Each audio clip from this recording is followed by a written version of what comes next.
Hello aspirants, welcome to Shubhra Ranjan IAS. Agriculture एक बहुत important topic है for prelims examination. Not just core agriculture but agri economy, agri environment and agri geography. इससे close to 20 to 25 marks के question आते हैं।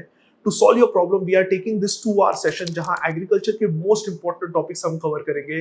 That would help you clear this year's examination. Ensure that you watch video and read notes simultaneously. If you want access to the notes, you can check the description box. We have provided the link. You can click there and access the notes. Secondly, अगर आपको ये session पसंद आता है, do tell us in the comment section, like the video and share it among all your friends so that it motivates us to bring more such videos. Hope you like this video and best of luck for your prelims examination. Thank you. So first important thing, as I told you in the previous part also, it's not going to be core agriculture. Agriculture part तो है, लेकिन agree economy पर भी हम focus करेंगे, agri environment, agri geography perspective से भी हम देखेंगे, government schemes with respect to agriculture वो भी कवर करेंगे. So if you analyse question, close to 10 to 12 questions agriculture से आते हैं directly and indirectly, and people neglect it. उनको लगता है ये ज्योग्राफी से हो जाएगा या एनवायरमेंट से हो जाएगा, लेकिन it requires special input right from current affairs. तो हम यहाँ करंट अफेयर्स का बेस लेके उसके स्टैटिक एस्पेक्ट्स को भी हम कवर करेंगे. ठीक है. First and most important term which we would take today is biofloc farming. This term was in news. Hindu newspaper में एक इंपॉर्टेंट टर्म था biofloc farming. UPSC usually ask this type of terms. Mixed farming क्या है, mixed agriculture क्या है, vertical farming क्या है. सो biofloc farming आपको पता चाहिए and it's an important term आपको पता चाहिए. अगर आपको पता नहीं है बायोफ्लॉक फार्मिंग के बारे में, definitely you can not attempt the questions. So basically biofloc farming क्या है? It's a innovative and sustainable fish farming technique है. तो बेसिकली फिश फार्मिंग में क्या होता है, whenever we give fish tank में या एक्वाकल्चर पॉन्ड में जब भी हम उसमें फीड डालते हैं, व्हाट हैपेंस इज फीड डालते हैं एंड एज दैट फीड, कुछ फीड तो फिश खा लेती है, बाकी का feed it dissolves into water. Secondly जो फिश का एक्सक्रीटा होता है it also dissolves into water and it creates a inhabitable situation in the fish tank and that situation is very harmful for the fishes. तो ऐसे situation में what we do in biofloc technique is we have various microorganisms which are put in the fish tank. जैसे fungi हो गया, algae, bacteria, इसको हम क्या करते हैं, उस फिश टैंक में जाते हैं, we inoculate करते हैं, and through this microorganisms, what this microorganisms does is it converts this excreta of the fish and the excess feed into an important nutrient which would be helpful for fishes. So इसका positive benefit क्या है, जो excreta था, जो access feed था, उसको वापस reuse हो रहा है in the form of nutrients. तो biofloc farming is a very good technique. Sustainable fish farming technique है जो आपको पता चाहिए. बायोफ्लॉक फार्मिंग जब भी आएगा तो you should know what is does is excess जो फीड जाता है या फिश एक्सक्रीटा होता है उसको न्यूट्रिएंट में कन्वर्ट करता है. कौन कन्वर्ट करता है? It is done by algae and what do you say fungi algae. ये कन्वर्ट करते हैं, ये इसमें हम इसको इनोकुलेट करते हैं वो फिश टैंक में, फिश पॉन्ड में. तो बायोफ्लॉक टेक्निक या बायोफ्लॉक फार्मिंग पता चाहिए. जब भी हम बायोफ्लॉक फार्मिंग की बात करते हैं, vertical farming is also in news. ये हिंदू में रिसेंटली न्यूज आर्टिकल आया था.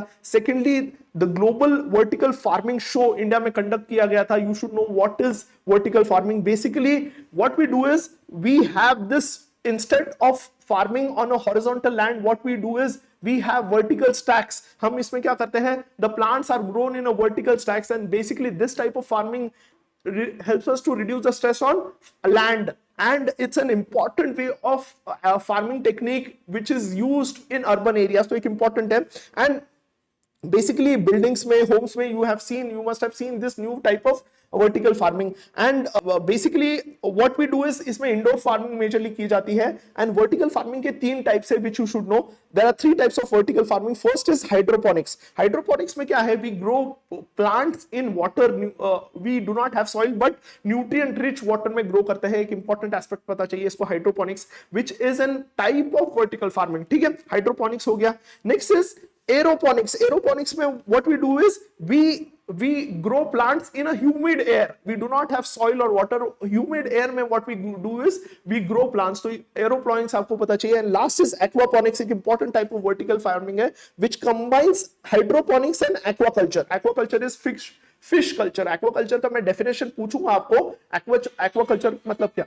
तो what I would like to tell you, aeroponics and aquaponics ये टाइप है एरोपोनिक्स, हाइड्रोपोनिक्स एंड एक्वापोनिक्स, ये टाइप किसके है? ये टाइप्स वर्टिकल फार्मिंग के हैं। ये एमसीक्यू आ सकता है कि what are the types of vertical farming, and vertical farming is a way of sustainable farming. एक इंपॉर्टेंट पार्ट आपको पता चाहिए, यूपीएससी ने ऑलरेडी क्वेश्चन इस पर्सपेक्टिव से पूछा था, ठीक है। नेक्स्ट इज, जब भी हम एक्वापोनिक्स की बात करते हैं, where we combine hydroponics and aquaculture, आपको मिक्स्ड फार्मिंग भी साइड बाय साइड पता चाहिए। मिक्स्ड फार्मिंग में हम क्या करते हैं? Crops and raising of animals in the same farm, इसको मिक्स्ड फार्मिंग बोलते हैं। हमेशा यहां स्टूडेंट्स कंफ्यूज होते हैं। तो मिक्स्ड फार्मिंग क्या होता है ये आपको पता चाहिए, एक्वापोनिक्स क्या होता है पता चाहिए, हाइड्रोपोनिक्स क्या है, वर्टिकल फार्मिंग पता चाहिए, बिकॉज इंडिया में थर्ड हमारा ग्लोबल समिट हुआ था with respect to vertical farming. Next important चीज, जब भी हम एक्वापोनिक्स फिश कल्चर की बात करते हैं, एक इंपॉर्टेंट पीआईबी में मार्च 2023 में एक इंपॉर्टेंट आर्टिकल आया था कि India has become the third largest fish producing country बन गया है। एक इंपॉर्टेंट अचीवमेंट है हमारे लिए। तो ये एक इंपॉर्टेंट न्यूज आर्टिकल है उससे related, because fisheries is also part of agriculture, एक एस्पेक्ट आपको पता चाहिए। We can not have a narrow perspective with respect to agriculture. तो ये रिसेंटली आपको पता चाहिए, India has become the third largest fish producer and fourth largest exporter of fish and fish products. तो इंपॉर्टेंट है, थर्ड लार्जेस्ट प्रोड्यूसर हुआ है। और इंपॉर्टेंट फैक्ट्स मैं बताऊंगा, लेकिन ये एक फैक्ट जानना जरूरी है क्योंकि यूपीएससी ऑलरेडी ऐसे क्वेश्चंस पूछ चुका है विद रिस्पेक्ट टू रैंकिंग। तो इंडिया का रैंक प्रेजेंटली थर्ड है with respect to production and what you say export में फोर्थ है। जब भी हम एग्री एक्सपोर्ट की बात करते हैं, ये जानना बहुत जरूरी है। एग्री एग्रीकल्चर एक्सपोर्ट हम देखेंगे तो सबसे ज्यादा हम एक्सपोर्ट क्या करते हैं, इंपॉर्टेंट है, राइस एक्सपोर्ट करते हैं, सबसे ज्यादा राइस एक्सपोर्ट करते हैं, फॉलोड बाय मरीन प्रोडक्ट्स या एक्वाकल्चर के जो प्रोडक्ट्स होते हैं, फिशरीज एंड इससे रिलेटेड प्रोडक्ट्स है वो एक्सपोर्ट करते हैं, मरीन प्रोडक्ट्स एक्सपोर्ट करते हैं। तो ये जानना जरूरी है। उसके बाद वीट आता है, शुगर लास्ट में है, मतलब sugar is comparatively is in the fourth position. तो इंपॉर्टेंट है, यहां क्वेश्चन आ सकता है लार्जेस्ट हम एक्सपोर्ट विद रिस्पेक्ट टू, हम इफ यू वैल्यू टर्म्स में देखेंगे तो राइस है। तो ये एस्पेक्ट आपको पता चाहिए, ठीक है। नेक्स्ट इज, जब भी हम मरीन प्रोडक्ट्स की एक्सपोर्ट की बात करते हैं, एक इंपॉर्टेंट ऑर्गेनाइजेशन, डेफिनेटली ये क्वेश्चन आ सकता है इस बार। there's an organization, ये organization पर 100% there's a chance की question आएगा, that is MAPEDA, that is Marine Product and Export Development Agency है, एक important है, which has been established under an act. It is a statutory body. MAPEDA Act 1972 के अंदर establish हुआ था, and the aim of this organization is to promote seafood export. ये important है, इसमें export किसका export promote करना है, seafood का। सी फूड इंपॉर्टेंट है, सी फूड का। सेकेंडली, ये मिनिस्ट्री ऑफ कॉमर्स के अंडर आता है, मिनिस्ट्री ऑफ एग्रीकल्चर के अंडर नहीं आता है, there is a high chance. Secondly, what is the aim, actual role क्या है मपेडा का, that is it focuses on market promotion of our sea food. Secondly, capture fisheries, culture fisheries, processing infrastructure, value addition हो गया, quality control, research and development पर, ये सारे aspects पर वो फोकस करता है, जिससे हमारा क्या बढ़ेगा, हमारा एक्सपोर्ट्स बढ़ेगा। तो MPEDA is an important organization, statutory organization under ministry of commerce and focuses on promoting export of seafoods, and ये करने के लिए what it does is market promotion करता है, research and development पर focus करता है, quality control पर focus करता है, infrastructure quality processing infrastructure पर काम करता है। तो ये aspect पता चाहिए। next is, जब भी हम मपेडा की बात करते हैं, important certification scheme मपेडा ने लॉन्च की है, सफारी एक इंपॉर्टेंट है, आपको पता चाहिए। Basically it's a certification scheme for aquaculture products. ये क्या नाम है इसका, सफारी, ठीक है। I might be wrong with respect to pronunciation, but look into the spelling, ठीक है। Next, what this word means is, it means superior quality of fish products suitable for human consumption. तो ये Sanskrit word है, and through this what we are trying to do is we are trying to promote high quality marine products का हम production try कर रहे हैं, so that they are antibiotic free है, they are meeting all the global standards। तो एक certification scheme है which is run by MAPEDA, ठीक है। Next is, जब भी हम fish production की बात करते हैं, important fact है, हमारे यहाँ inland fishery, जो फिश आउटपुट है वो ज्यादा है, क्लोज टू 75% है। यहां आप मिस्टेक कर सकते हो, इनलैंड ज्यादा है, एंड हमारा मरीन सेक्टर्स का 25% कंट्रीब्यूशन है। तो इनलैंड ज्यादा है, हमेशा याद रखना, इनलैंड ज्यादा है, सबसे इंपॉर्टेंट है, ये आपको पता चाहिए। Next is, as I told you कि जो हमारा इनलैंड फिशरीज से कंट्रीब्यूशन है 75% है। इनलैंड में जो सबसे ज्यादा स्टेट एंड मरीन में सबसे ज्यादा जो कंट्रीब्यूट कर रहा है कौन सा स्टेट है, वो है सबसे ज्यादा आंध्र प्रदेश इनलैंड में, एंड मरीन सेक्टर में इस गुजरात, मरीन सेक्टर में इस गुजरात। तो ये दो फैक्टर्स भी साइड बाय साइड आपको पता चाहिए। Next is aquaculture. As I told you, aquaculture जब हमने देखा कि एक्वापॉनिक्स देखा हमने, एक्वाकल्चर उसमें दो चीजें हम प्रमोट कर रहे हैं, aquaponics and aquaculture. Aquaculture is basically raising fishes. यहां याद रखना, why I have taken this definition, MCQ आएगा कि एक्वाकल्चर मतलब क्या। Aquaculture is not just raising fishes. हम इनलैंड फिशरीज में क्या कर रहे हैं, इनलैंड फिश आउटपुट कैसे निकल रहा है, इस थ्रू एक्वाकल्चर। तो एक्वाकल्चर का जो कोर डेफिनेशन है is raising and harvesting fishes, shellfish, aquatic plants भी आता है। तो aquaculture is not only fishes but aquatic plants also. इसलिए मैं ये इंपॉर्टेंट फैक्ट यहां लेना चाहता था कि एक्वाकल्चर में एक्वेटिक प्लांट्स भी आते हैं। यहां आप मिस्टेक कर सकते हो।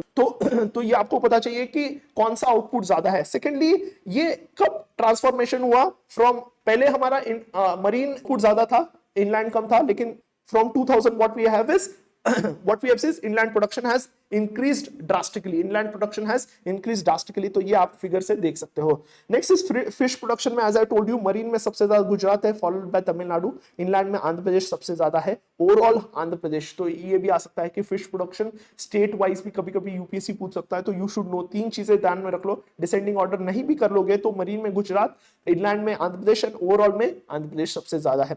नेक्स्ट इज, जब भी हमने देखा कि मरीन एक्सपोर्ट सबसे सेकंड लार्जेस्ट पर है। एवरीवन रिमेंबर, हमने देखा कि राइस एक्सपोर्ट सबसे ज्यादा है, मरीन सेकंड नंबर पर है। मरीन में भी जो मैक्सिमम एक्सपोर्ट होता है 75% इज श्रिम्प्स। इंपॉर्टेंट है, श्रिम्प्स सबसे ज्यादा एक्सपोर्ट होता है इंडिया से। It is not fish, it is shrimps. ये आपको पता चाहिए। एंड श्रिम्प्स बहुत इंपॉर्टेंट है। रिसेंटली गवर्नमेंट ने एक इंपॉर्टेंट स्कीम भी लॉन्च की थी फॉर श्रिम्प्स। लेकिन आपको पता चाहिए कि जो 75% हमारा जो एक्सपोर्ट हो रहा है, मरीन एक्सपोर्ट हो रहा है, जो फिशरीज सेक्टर से एक्सपोर्ट हो रहा है, वो श्रिम्प्स हो रहे हैं। ये एक इंपॉर्टेंट फैक्ट आपको जानना जरूरी है। And what we have done is, जो हम श्रिम्प्स एक्सपोर्ट कर रहे हैं, basically it is an exotic species हम एक्सपोर्ट कर रहे हैं। कौन सा एक्सोटिक स्पीशीज है? पैसिफिक व्हाइट श्रिम्प एक्सपोर्ट कर रहे हैं सबसे ज्यादा। अभी government through ICAR what they are trying to do is they are trying to promote indigenous shrimp. जो हमारा पी इंडिकस है, जो इंडिजिनस वैरायटी ऑफ श्रिम्प्स है, उसको प्रमोट करने की कोशिश कर रही है। We are trying to genetically improve this P indicus shrimp so that इसका प्रोडक्शन बढ़े। अभी एक्सोटिक श्रिम्प है, उसको हम ज्यादा एक्सपोर्ट कर रहे हैं, लेकिन इंडिजिनस श्रिम्प्स का भी हम प्रोडक्शन बढ़ाने की कोशिश कर रहे हैं। तो ये एक इंपॉर्टेंट श्रिम्प के बारे में पता चाहिए। Shrimps can grow both in fresh and saline waters, तो इंपॉर्टेंट है। इनलैंड भी ग्रो होता है एंड हमारे मरीन एरियाज में, सलाइन वाटर्स में भी ग्रो होता है, तो आपको पता चाहिए। Shrimps and crabs are different. तो श्रिम्प्स एक बार फोटो देख लेना आप गूगल पर, आपको पता चलेगा। श्रिम्प्स सबसे ज्यादा, yes, shrimps is included in aquaculture. Shrimps are included in aquaculture. So basically ये श्रिम्प्स कहां मेजरली इसका कल्टीवेशन होता है, इज अराउंड द, एज दोनों में होता है, लेकिन कोस्टल एरियाज में ज्यादा होता है। एंड कोस्टल एरियाज में what we know is, coastal areas में what we have is mangroves and in the mangroves ecosystem what happens is, in the shades and in the vicinity of mangroves shrimps grow होते हैं। So if we are able to promote shrimp cultivation in the mangrove area, what we would be able to do is indirectly we would be able to protect our mangroves also। तो एक important aspect आपको पता चाहिए, क्योंकि because one more important scheme which is in news is sustainable aquaculture in mangroves ecosystem। sustainable aquaculture in mangroves ecosystem, ये एक important scheme था, news में था, अगर आपने नोटिस किया होगा, ठीक है। तो ये एक important initiative था, sustainable aquaculture in mangrove ecosystem। So in this what we are doing is, हम aquaculture promote कर रहे हैं। किसका aquaculture? कौन से organism का? shrimps। ये कहाँ promote कर रहे हैं? in the coastal areas जहां mangroves है। So indirectly we are giving employment also and we are protecting the mangroves also। एक important initiative है, and this project is implemented by India and Bangladesh in collaboration with Global Nature Fund GNF। next is Natureland हो गया and beads हो गया, that is Bangladesh environment development society.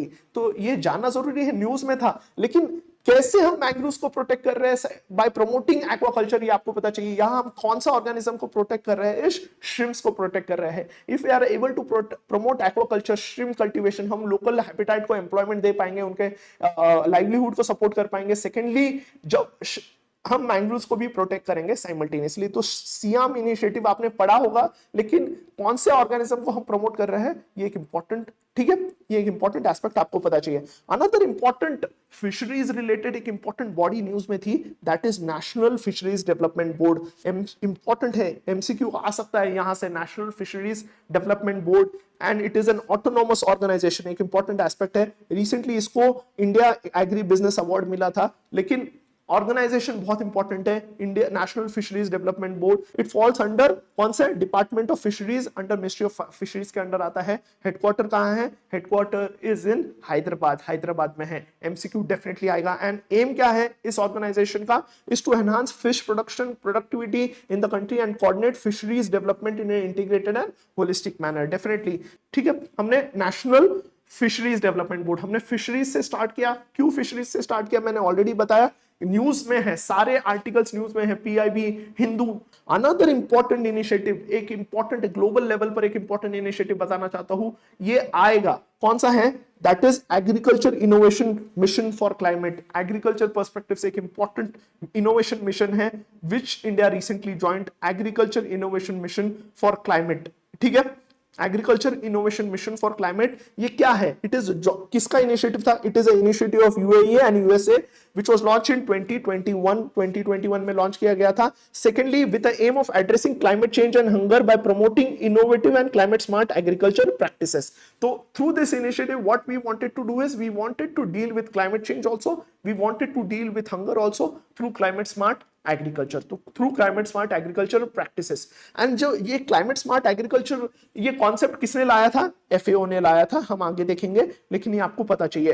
And how we are going to promote climate smart agriculture is by increasing investment in smart agriculture practices, promoting innovation, innovative agriculture technologies, creating frameworks हो गया, knowledge sharing से हम ये करेंगे। And ये platform, ये agriculture innovation mission for climate, ये इसको प्रमोट करेगा। एंड इसमें 3 मेजर स्टेक होल्डर्स है, गवर्नमेंट हो गया, सेकेंडली इनोवेटिव स्प्रिंट पार्टनर्स हो गया, एंड नॉलेज पार्टनर्स हो गया। ये 3 लोग इसमें साथ मिलकर करेंगे, and India has recently joined. तो ये एमसीक्यू आ सकता है, what is the aim of this important organisation, ठीक है। Next is recently there was an article that India is trying to promote palm cultivation. Why India is trying to promote palm cultivation बताऊंगा, लेकिन what has, there was an article in Hindu that what would be the impact of promoting palm cultivation. One of the impact would be deforestation, क्योंकि हम क्या palm cultivation के लिए क्या करेंगे, हम फॉरेस्ट, जो कोस्टल फॉरेस्ट है, नॉर्थ ईस्ट के फॉरेस्ट है, उसको हम कट करेंगे, अंडमान निकोबार में हम प्रमोट करने वाले हैं, तो डिफॉरेस्टेशन हो सकता है, बायोडाइवर्सिटी लॉस होगा जब डिफॉरेस्टेशन करेंगे, यूज ऑफ फर्टिलाइजर्स बढ़ेगा, ठीक है। Next is decrease in ground water table, that was also one of the important what you say identification की if we promote palm cultivation what would happen is. And last is monoculture promote होगा, एक important aspect है। लेकिन why there is a threat, why this article came in news was क्योंकि India is going to promote palm cultivation through an important mission. कौन सा mission है, national mission on edible oil, oil palm एक important है, national mission on edible oil. And this mission plans to focus on palm cultivation in areas कौन से, north east region and Andaman Nicobar. And aim is जो palm areas, palm cultivation के under area है, that would be close to 6.5 lakh hectares by 25-26 hectares, हमें 6.5 lakh hectares area palm cultivation के under लाना है। And इससे ऑयल आउटपुट कितना होगा, palm oil 11 lakh tons by 2025-26 and 28 lakh tons by 29-30। ये एम है national mission on edible oil का। But I would like to tell you, इससे भी ज्यादा इंपॉर्टेंट क्या है, ये तो पता है, सबको पता है, national mission on edible oil सबको पता है, ये इंपॉर्टेंट है। But I would like to tell you why this mission, ये क्यों हमने मिशन लाया है, बिकॉज यू शुड नो कि India is one of the largest, India is the largest importer of palm oil. And where we are importing this palm oil, ये question आएगा, Indonesia and Malaysia से सबसे ज्यादा हम import कर रहे हैं। Second largest consumer of palm oil है, एक इंपॉर्टेंट है। And import is close to $9 billion, ये रफ फिगर्स है, क्लोज टू $9 billion का हम इंपोर्ट कर रहे हैं।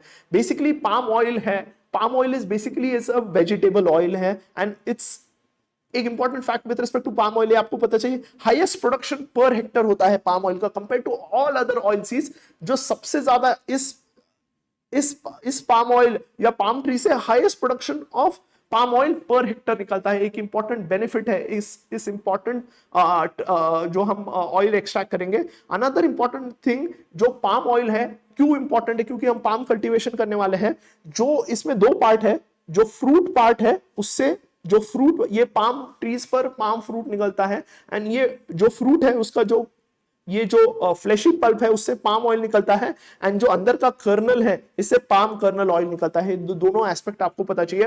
एंड जो पाम ट्रीज को बनने के लिए, क्योंकि India is now planning to have palm cultivation, आपको ये इंपॉर्टेंट फैक्ट है कि it takes 3 to 4 years to bear fruits with respect to palm, and the fruit comes for next 20 to 25 years तक इसको fruits आते रहते हैं। एक important aspect आपको पता चाहिए। and palm oil is used not just for consumption, जितना भी consumption है उसमें palm oil तो एक तो है कि consumption के लिए यूज होता है, लेकिन apart from that cosmetic purposes के लिए soap, shampoos, detergent के लिए भी palm oil यूज होता है। एक important aspect आपको पता चाहिए। जो second oil crisis बोलते हैं ना, first oil crisis is our crude oil crisis जो हम import करते हैं, लेकिन second oil crisis is what our palm oil import हम बहुत कर रहे हैं। क्लोज टू $9 बिलियन का हम पाम ऑयल इंपोर्ट कर रहे हैं। तो इंपॉर्टेंट है कौन से कंट्रीज से कर रहे हैं, हमने ऑलरेडी देखा है।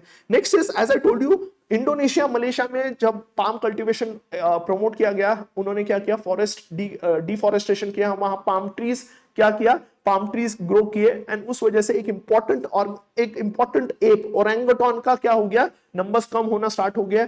अभी orangutan is only restricted to Indonesia and Malaysia. इसका आईयूसीएन स्टेटस क्रिटिकली एंडेंजर्ड है। तो एक इंपॉर्टेंट एस्पेक्ट आपको पता चाहिए। Next is recently another important fact आपको पता चाहिए with respect to palm, that is Asian palm oil alliance एक लॉन्च हुआ था during global summit at Agra. तो Asian palm oil alliance recently start हुआ है, and this is an initiative of India, Pakistan, Sri Lanka, Bangladesh and Nepal. ठीक है, and the aim of this Asian palm oil alliance is to safeguard the economic and business interests of palm oil consuming countries and will work toward increasing consumption of palm oil in member countries। तो एक important aspect आपको पता चाहिए।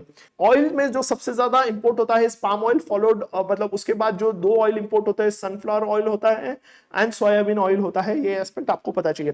We saw about palm oil cultivation and palm oil import। With respect to oil import, ये question definitely आ सकता है कि हम majorly, as I told you last time also, जो मेजर ऑयल हम इंपोर्ट कर रहे हैं that is palm oil import कर रहे हैं, that is close to 62%। And majorly हमने कहां से इंपोर्ट किया है, Indonesia and Malaysia, already covered. Secondly आपको सोया ऑयल भी पता चाहिए, which is been imported primarily from Argentina and Brazil, 21% है। Second oil which is majorly imported is soya oil, and third is sunflower oil. Why it is important sunflower oil? Because ये हम Ukraine and Argentina से ले रहे थे, because of recent crisis, recent war between Russia and Ukraine, our sunflower oil import from Ukraine decreased drastically and prices of oil increased। तो ये उस perspective से भी इंपॉर्टेंट है। तो ये तीनों चीजें जानना जरूरी है प्रीलिम्स पर्सपेक्टिव से, ये तीनों आपको डिसेंडिंग ऑर्डर पता चाहिए। Next is with respect to India में भी जो ऑयल प्रोडक्शन होता है, कि सबसे ज्यादा हम ऑयल सीड्स, कौन से टाइप के ऑयल सीड्स प्रोड्यूस कर रहे हैं, किसका सबसे ज्यादा प्रोडक्शन है, ये भी क्वेश्चन आ सकता है, ये आपको पता चाहिए। The fact is this is soybean, सबसे ज्यादा सोयाबीन का प्रोडक्शन, सोयाबीन ऑयल सीड का सबसे ज्यादा प्रोडक्शन होता है, followed bye rape seeds and mustard, and the last is groundnut. तो ये डिसेंडिंग ऑर्डर में आपको ये चीजें पता चाहिए। ठीक है, ये तीनों चीजें आपको, तीनों डिसेंडिंग ऑर्डर में सबसे ज्यादा ऑयल सीड कौन सा प्रोड्यूस होता है, is not groundnut, not mustard, but it is soybean. ठीक है, with respect to oil production, which state is number 1 with respect to oil seeds production? It is Rajasthan, Madhya Pradesh and Gujarat. ये भी एक इंपॉर्टेंट फैक्ट है। And as I already told you, सबसे ज्यादा कौन सा ऑयल सीड प्रोड्यूस हो रहा है, soybean which is produce in kharif season, rape seed and mustard which is produce in rabi season, groundnut है, कैस्टर सीड्स है, सीसम, ये डिसेंडिंग ऑर्डर में है। तो ये फैक्ट जानना बहुत इंपॉर्टेंट है, क्योंकि इस पर्सपेक्टिव से क्वेश्चन डेफिनेटली पूछेगा। इस साल ऑयल सीड्स पर आने के चांसेस बहुत ज्यादा है। नेक्स्ट इज इसलिए ज्यादा है क्योंकि oil is the important, what we are facing is second oil crisis। and with respect to हम जो oil seeds देख रहे हैं, कुछ important oil seeds के बारे में बेसिक्स आपको जानना जरूरी है, क्योंकि NCERT में भी इनके बारे में मेंशन किया है।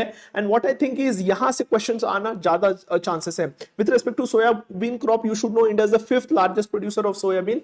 soybean सबसे ज्यादा जहां कहां प्रोड्यूस हो रहा है, इस मध्य प्रदेश इंपॉर्टेंट है, मध्य प्रदेश एंड महाराष्ट्र आपको डिसेंडिंग ऑर्डर में पता चाहिए, and it's a majorly a kharif crop. जब भी हम सोयाबीन की बात करते हैं, as I told you, it's a kharif crop. Kharif and rabi related कुछ इंपॉर्टेंट फैक्ट्स भी जानना जरूरी है, जैसे कि सबसे ज्यादा ग्रॉस एरिया कल्टीवेशन का कौन से सीजन में एरिया इज अंडर कल्टीवेशन। तो मेजरली खरीफ सीजन में what we see is major large area is under cultivation compare to rabi season.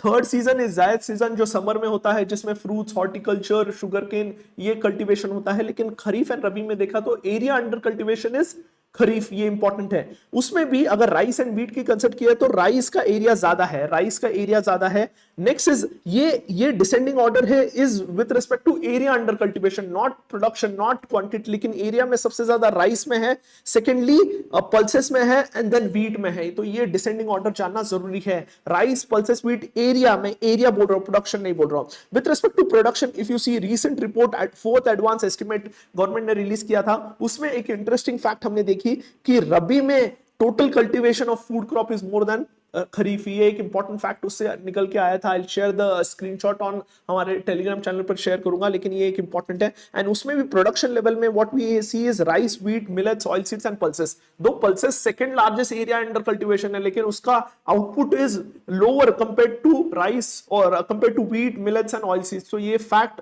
जानना जरूरी है, ठीक है। Hope you are getting this important fact with respect to area. Area में खरीफ है, production में रबी है। सेकेंडली डिसेंडिंग ऑर्डर में सबसे ज्यादा राइस तैयार होता है, followed by wheat, followed by millets, oil seeds and pulses.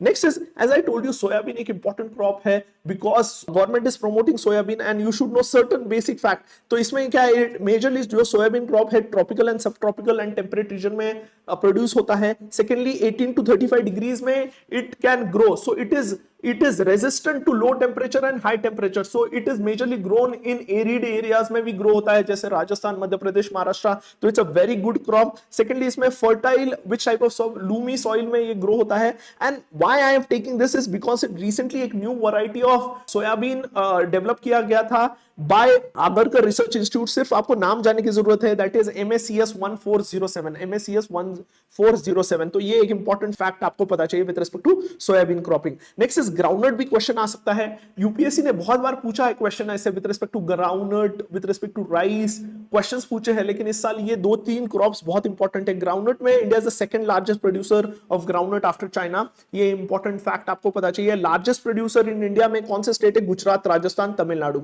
And groundnut is both kharif and rabi, kharif and rabi एक इंपॉर्टेंट है, खरीफ एंड रबी, मेजरली खरीफ, लेकिन some part is also rabi season में भी ग्रो होता है। ग्राउंडनट के लिए इफ आई आस्क यू कोई ग्राउंडनट के लिए बेस्ट सॉइल कौन सा है, आप बोलोगे ब्लैक सॉइल, बट ये गलत है।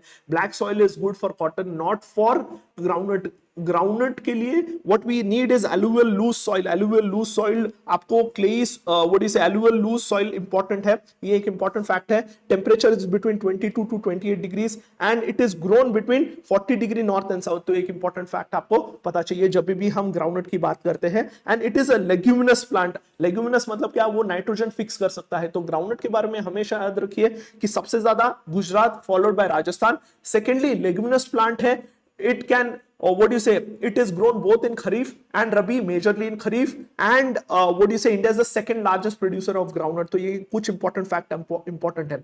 जब भी हम ऑयल सीड्स की बात करते हैं, यू शुड नो कि ऑयल सीड्स का promotion is known as yellow revolution, where we try to boost the production of all the oil seeds, and this was started in 1986-1987 में, and Sam Pitroda is known as father of yellow revolution। आपको Sam Pitroda is only known for computers, IT revolution, but Sam Pitroda is known for yellow revolution in India। तो ये एक important fact जानना जरूरी है, ठीक है।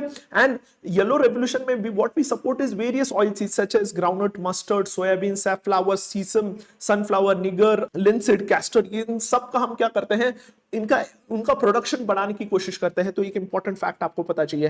तो येलो रेवोल्यूशन एक इंपॉर्टेंट पार्ट है, सैम पित्रोदा एक इंपॉर्टेंट है, एंड कब स्टार्ट हुआ इंपॉर्टेंट है। जब भी हम रेवोल्यूशंस की बात करते हैं, few of the important revolutions जानना जरूरी है, यूपीएससी मेंस में भी क्वेश्चन पूछा है, प्रीलिम्स में भी क्वेश्चंस पूछा है बहुत बार। Green revolution food grain production पर है, golden revolution is fruit production यानी honey production, grey revolution is fertiliser production में, blue is with respect to fisheries and marine products उसका प्रमोशन करना, black revolution is petroleum production, next is pink is prawn, एक important fact आप पूछ सकते हैं, round is potato production, red is meat और tomato production हो गया, silver is egg and poultry, white is milk, everyone knows this, and yellow is oil seeds promotion. तो ये सारे जितने भी हैं ये जानना जरूरी है। मैं ये पीडीएफ शेयर करूंगा, डिस्क्रिप्शन में बॉक्स है तो वहां भी आपको मिलेगा। लेकिन ये कुछ बेसिक पार्ट है, हमेशा हम भूलते हैं, लेकिन ये एनसीईआरटी में मेंशन्ड है।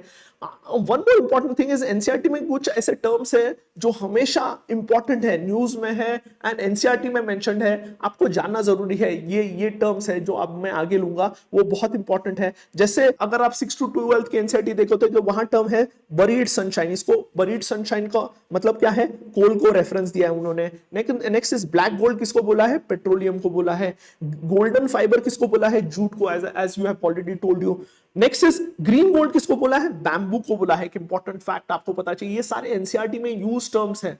एमसीक्यू डेफिनेटली एनसीईआरटी से आता है तो ये आपको पता चाहिए। Manchester of India is Ahmedabad, Manchester of Japan is Osaka, silicon valley is California, सबको सिलिकॉन प्लेट्यू इज बैंगलोर। तो व्हाट एवर वी थॉट कि यार जो भी इंपॉर्टेंट टर्म्स है फ्रॉम व्हाट यू से एनसीईआरटी, जहां इस तरीके से क्वेश्चन अगर पूछ सकता है, यूपीएससी पूछेगा कि सिलिकॉन प्लेट्यू किसको बोलते हैं, इस बैंगलोर को, सिलिकॉन वैली किसको बोलते हैं, तो you should know this important fact. ठीक है, जब भी हम लास्ट पॉइंट हम डिस्कस करेंगे with respect to oil seed promotion, एक इंपॉर्टेंट स्कीम पता चाहिए, that is national food security mission, एक इंपॉर्टेंट मिशन है। उसके under what we have is sub mission on oil seeds and oil palm.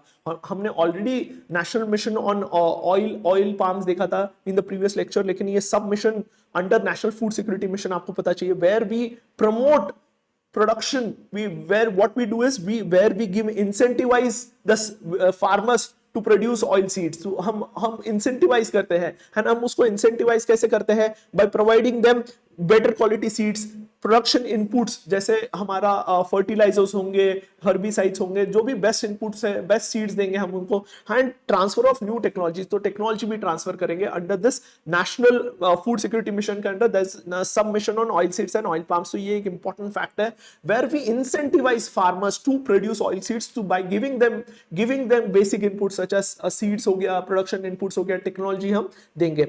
Next is one more important fact with respect to agriculture, definitely यहाँ question आ सकता है, is about an important rice, Kala Namak rice. Kala Namak rice बहुत important है, news में है Kala Namak rice, and it is said to be Buddha's gift to people, Buddha's gift to the people of Bihar. तो एक इंपॉर्टेंट फैक्ट आपको पता चाहिए, एंड व्हाई दिस काला Namak rice is in news आपको पता चाहिए। बेसिकली पहले जो काला नमक राइस था, what happened is it was a very good rice, उसको एक GI टैग भी है, it has a strong fragrance also, but उसके साथ क्या हो रहा था, लॉजिंग हो रहा था। लॉजिंग मतलब क्या, उसकी जो राइस की प्लांट की क्या है, हाइट बहुत ज्यादा बढ़ रही थी, एंड उसके जो ग्रेन्स के वजह से जैसे ही हाइट बढ़ेगा वो ग्रेन्स के वेट की वजह से वो क्या है, प्लांट झुक जाता था, लॉजिंग हो जाती थी, इसको लॉजिंग बोलते हैं। तो इससे क्या होता था कि प्रोडक्शन लेवल कम हो जाते। तो what we did is IARI, what they did was they developed 2 new varieties of Kala Namak rice, that is Pusa Narendra Kala Namak 1638, and ये जानना जरूरी नहीं है, लेकिन Pusa Kala Namak Narendra are dwarf varieties. Dwarf varieties मतलब क्या हो गया, दे वुड नॉट, मतलब उसका लॉजिंग वाला जो बेंडिंग वाला इशू था वो सॉल्व हो गया क्योंकि शॉर्ट था। सेकेंडली इसमें ईल्ड बढ़ गया, तो एक इंपॉर्टेंट है काला नमक, पूसा नरेंद्र काला नमक राइस के बारे में पता चाहिए। इट हैज स्ट्रॉन्ग फ्रेग्रेंस, इसको GI टैग भी है, एंड इट हैज मतलब व्हाट यू से, इट इज इसका ब्लैक हस्क होता है, जो बाहर कवरिंग होता है ब्लैक हस्क होता है, and this was said to be a gift from Buddha during his enlightenment process में, जब वो सरावस्ती एरिया में जा रहा था तब उन्होंने इंट्रोड्यूस किया था। तो उस पर्सपेक्टिव से आपको ये पता चाहिए, it is been said from ages कि this is a gift from Buddha, इसको GI टैग भी है। Next is another important black rice जिसको GI टैग है, आपको पता चाहिए चाकहो। क्वेश्चन आ सकता है, Chakhao is what, it's a black rice which has been given GI tag. ये कहां से है, मणिपुर से है। काला नमक तो डेफिनेटली आपको पता है, न्यूज में है, लेकिन साइड बाय साइड ये भी पूछ सकता है, Chakhao black rice of Manipur. Next is as I told you, जो काला नमक पूसा नरेंद्र काला नमक वैरायटी है, that has been developed by Indian agricultural research institute. तो एक इंपॉर्टेंट है इंडियन एग्रीकल्चरल रिसर्च इंस्टीट्यूट। ये कहां बेस्ड है? ये बेस्ड है न्यू दिल्ली में। एक इंपॉर्टेंट फैक्ट आपको पता चाहिए, न्यू दिल्ली में बेस्ड है, ठीक है, न्यू दिल्ली में बेस्ड है। एंड ओरिजिनली इसको पूसा इंस्टीट्यूट क्यों बोलते हैं? एज एवरीवन मस्ट बी, जो भी दिल्ली में ओल्ड राजेंद्र नगर में रहते हैं, पूसा रोड पर रहते हैं, because this institute is located on Pusa road. इसको पूसा इंस्टीट्यूट क्यों बोलते हैं? बिकॉज ये ओरिजिनली बिहार में था, लेकिन post there was an earthquake in Bihar in 1936 and post that it was shifted to Delhi.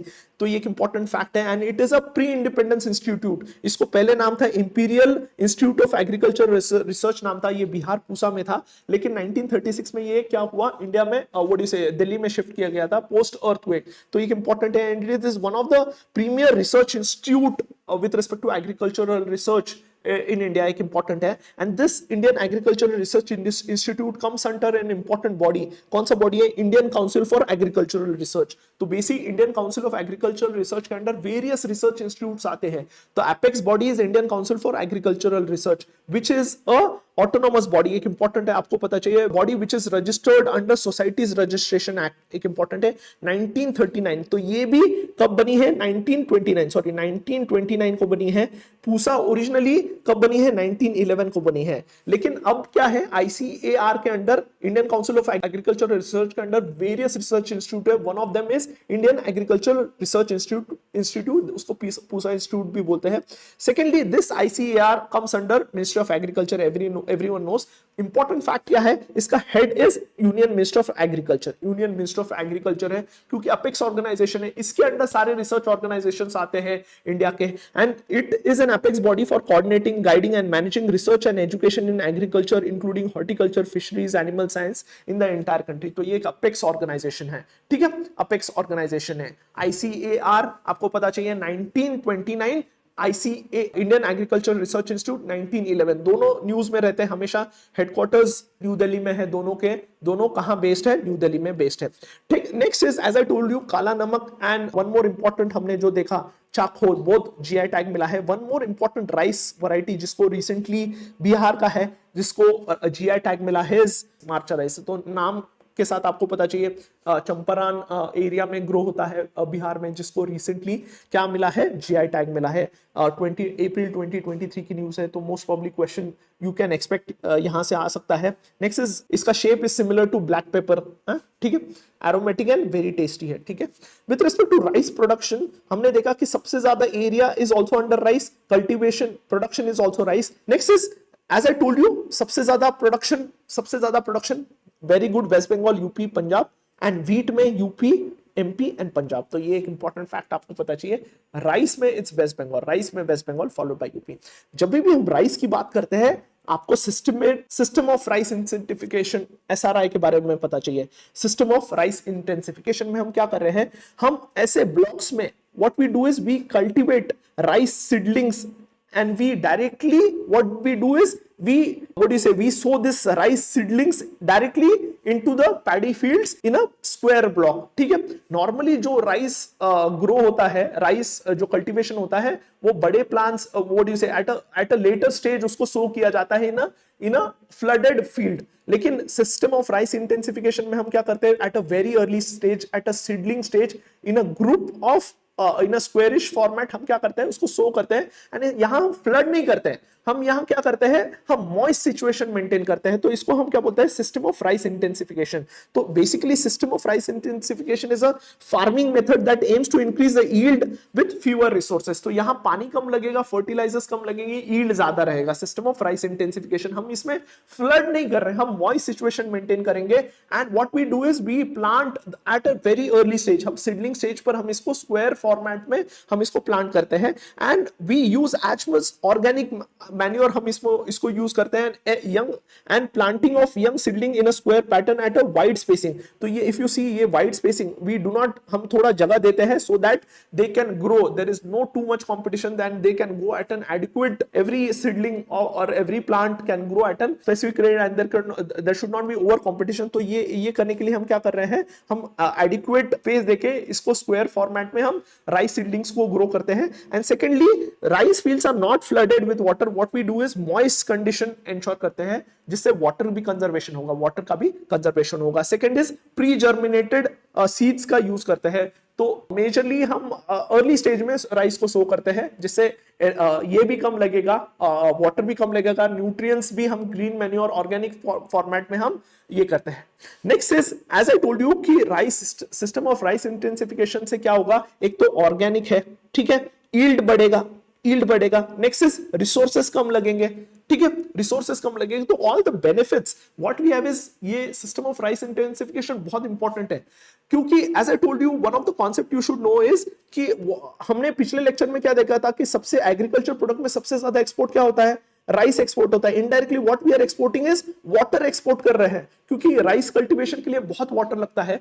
System of rice इसमें what we require is less water. तो effectively if you want to save water what we would do is we would use less water and rice export नहीं होगा, sorry water export नहीं होगा। तो ये fact जानना जरूरी है। तो सिस्टम ऑफ राइस इंटेंसिफिकेशन से वाटर सेव होता है, ज्यादा आउटपुट निकलता है, रिसोर्सेस कम यूज होते हैं, ऑर्गेनिक तैयार होता है। तो ये एमसीक्यू आ सकता है कि what are the benefits of system of rice intensification. Next is another important fact जो आपको पता चाहिए न्यूज में है, is government what they are doing is they are through targeted PDS system, what government is doing is they are selling fortified, what they are doing is they are providing to the citizens fortified rice। ये हमने एक project start किया है, जो भी हम rice provide करेंगे वो फोर्टिफाइड राइस रहेगा। फोर्टिफाइड राइस मतलब क्या, एक इंपॉर्टेंट फैक्ट आपको पता चाहिए। एंड फोर्टिफिकेशन इज दो टाइप का, नॉर्मल फोर्टिफिकेशन या mechanical fortification and second is bio fortification. ये दो टाइप है। What is the difference between with respect to that, ये भी एक इंपॉर्टेंट फैक्ट जानना जरूरी है। तो फोर्टिफिकेशन हम फोर्टिफाइड राइस प्रोवाइड कर रहे हैं for all the citizens, so एक important है। So what is fortification? So basically it is a process of adding nutrients to the rice। And इसमें हम कौन से न्यूट्रिएंट्स प्रोवाइड कर रहे हैं, जो गवर्नमेंट फोर्टिफिकेशन कर रहा है ऑफ पीडीएस राइस, उसमें मेजरली कौन से यूज कर रहे हैं हम, folic acid and vitamin B12 add कर रहे हैं। अब जो गवर्नमेंट कर रही है वो क्या कर रही है, फोर्टिफिकेशन कर रही है।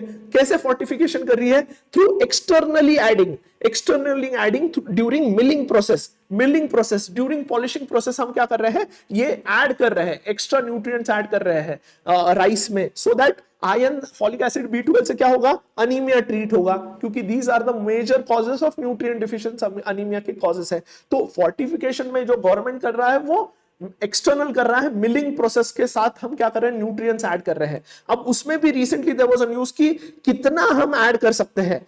FSSAI, food safety and standard authority of India ने क्या दिया है, रिसेंटली आप न्यूज आर्टिकल चेक करोगे तो उन्होंने बोला है कि कितना 1 kg ऑफ राइस में हम कितना ऐड कर सकते हैं, उसका लिमिट्स किसने सेट किया है, वो food safety and standard authority ने किया है। ऐसे नहीं कि आप कितना 1 kg में 1 ग्राम आपने आयरन डाल दिया, तो वैसा नहीं है। There is a specific what you say guidelines, आप इतना ही मैक्सिमम ऐड कर सकते हो आयरन, फॉलिक एसिड या B12। तो एक इंपॉर्टेंट फैक्ट आपको पता चाहिए, ठीक है। तो ये क्या हो गया, फोर्टिफिकेशन हो गया। लेकिन there is one more concept that is bio fortification. Bio fortification में हम क्या कर रहे हैं, राइस के जीन में ही चेंज कर रहे हैं। राइस जो प्रोडक्शन हो रहा है वो प्लांट में ही हम क्या कर रहे हैं, चेंजेस कर रहे हैं।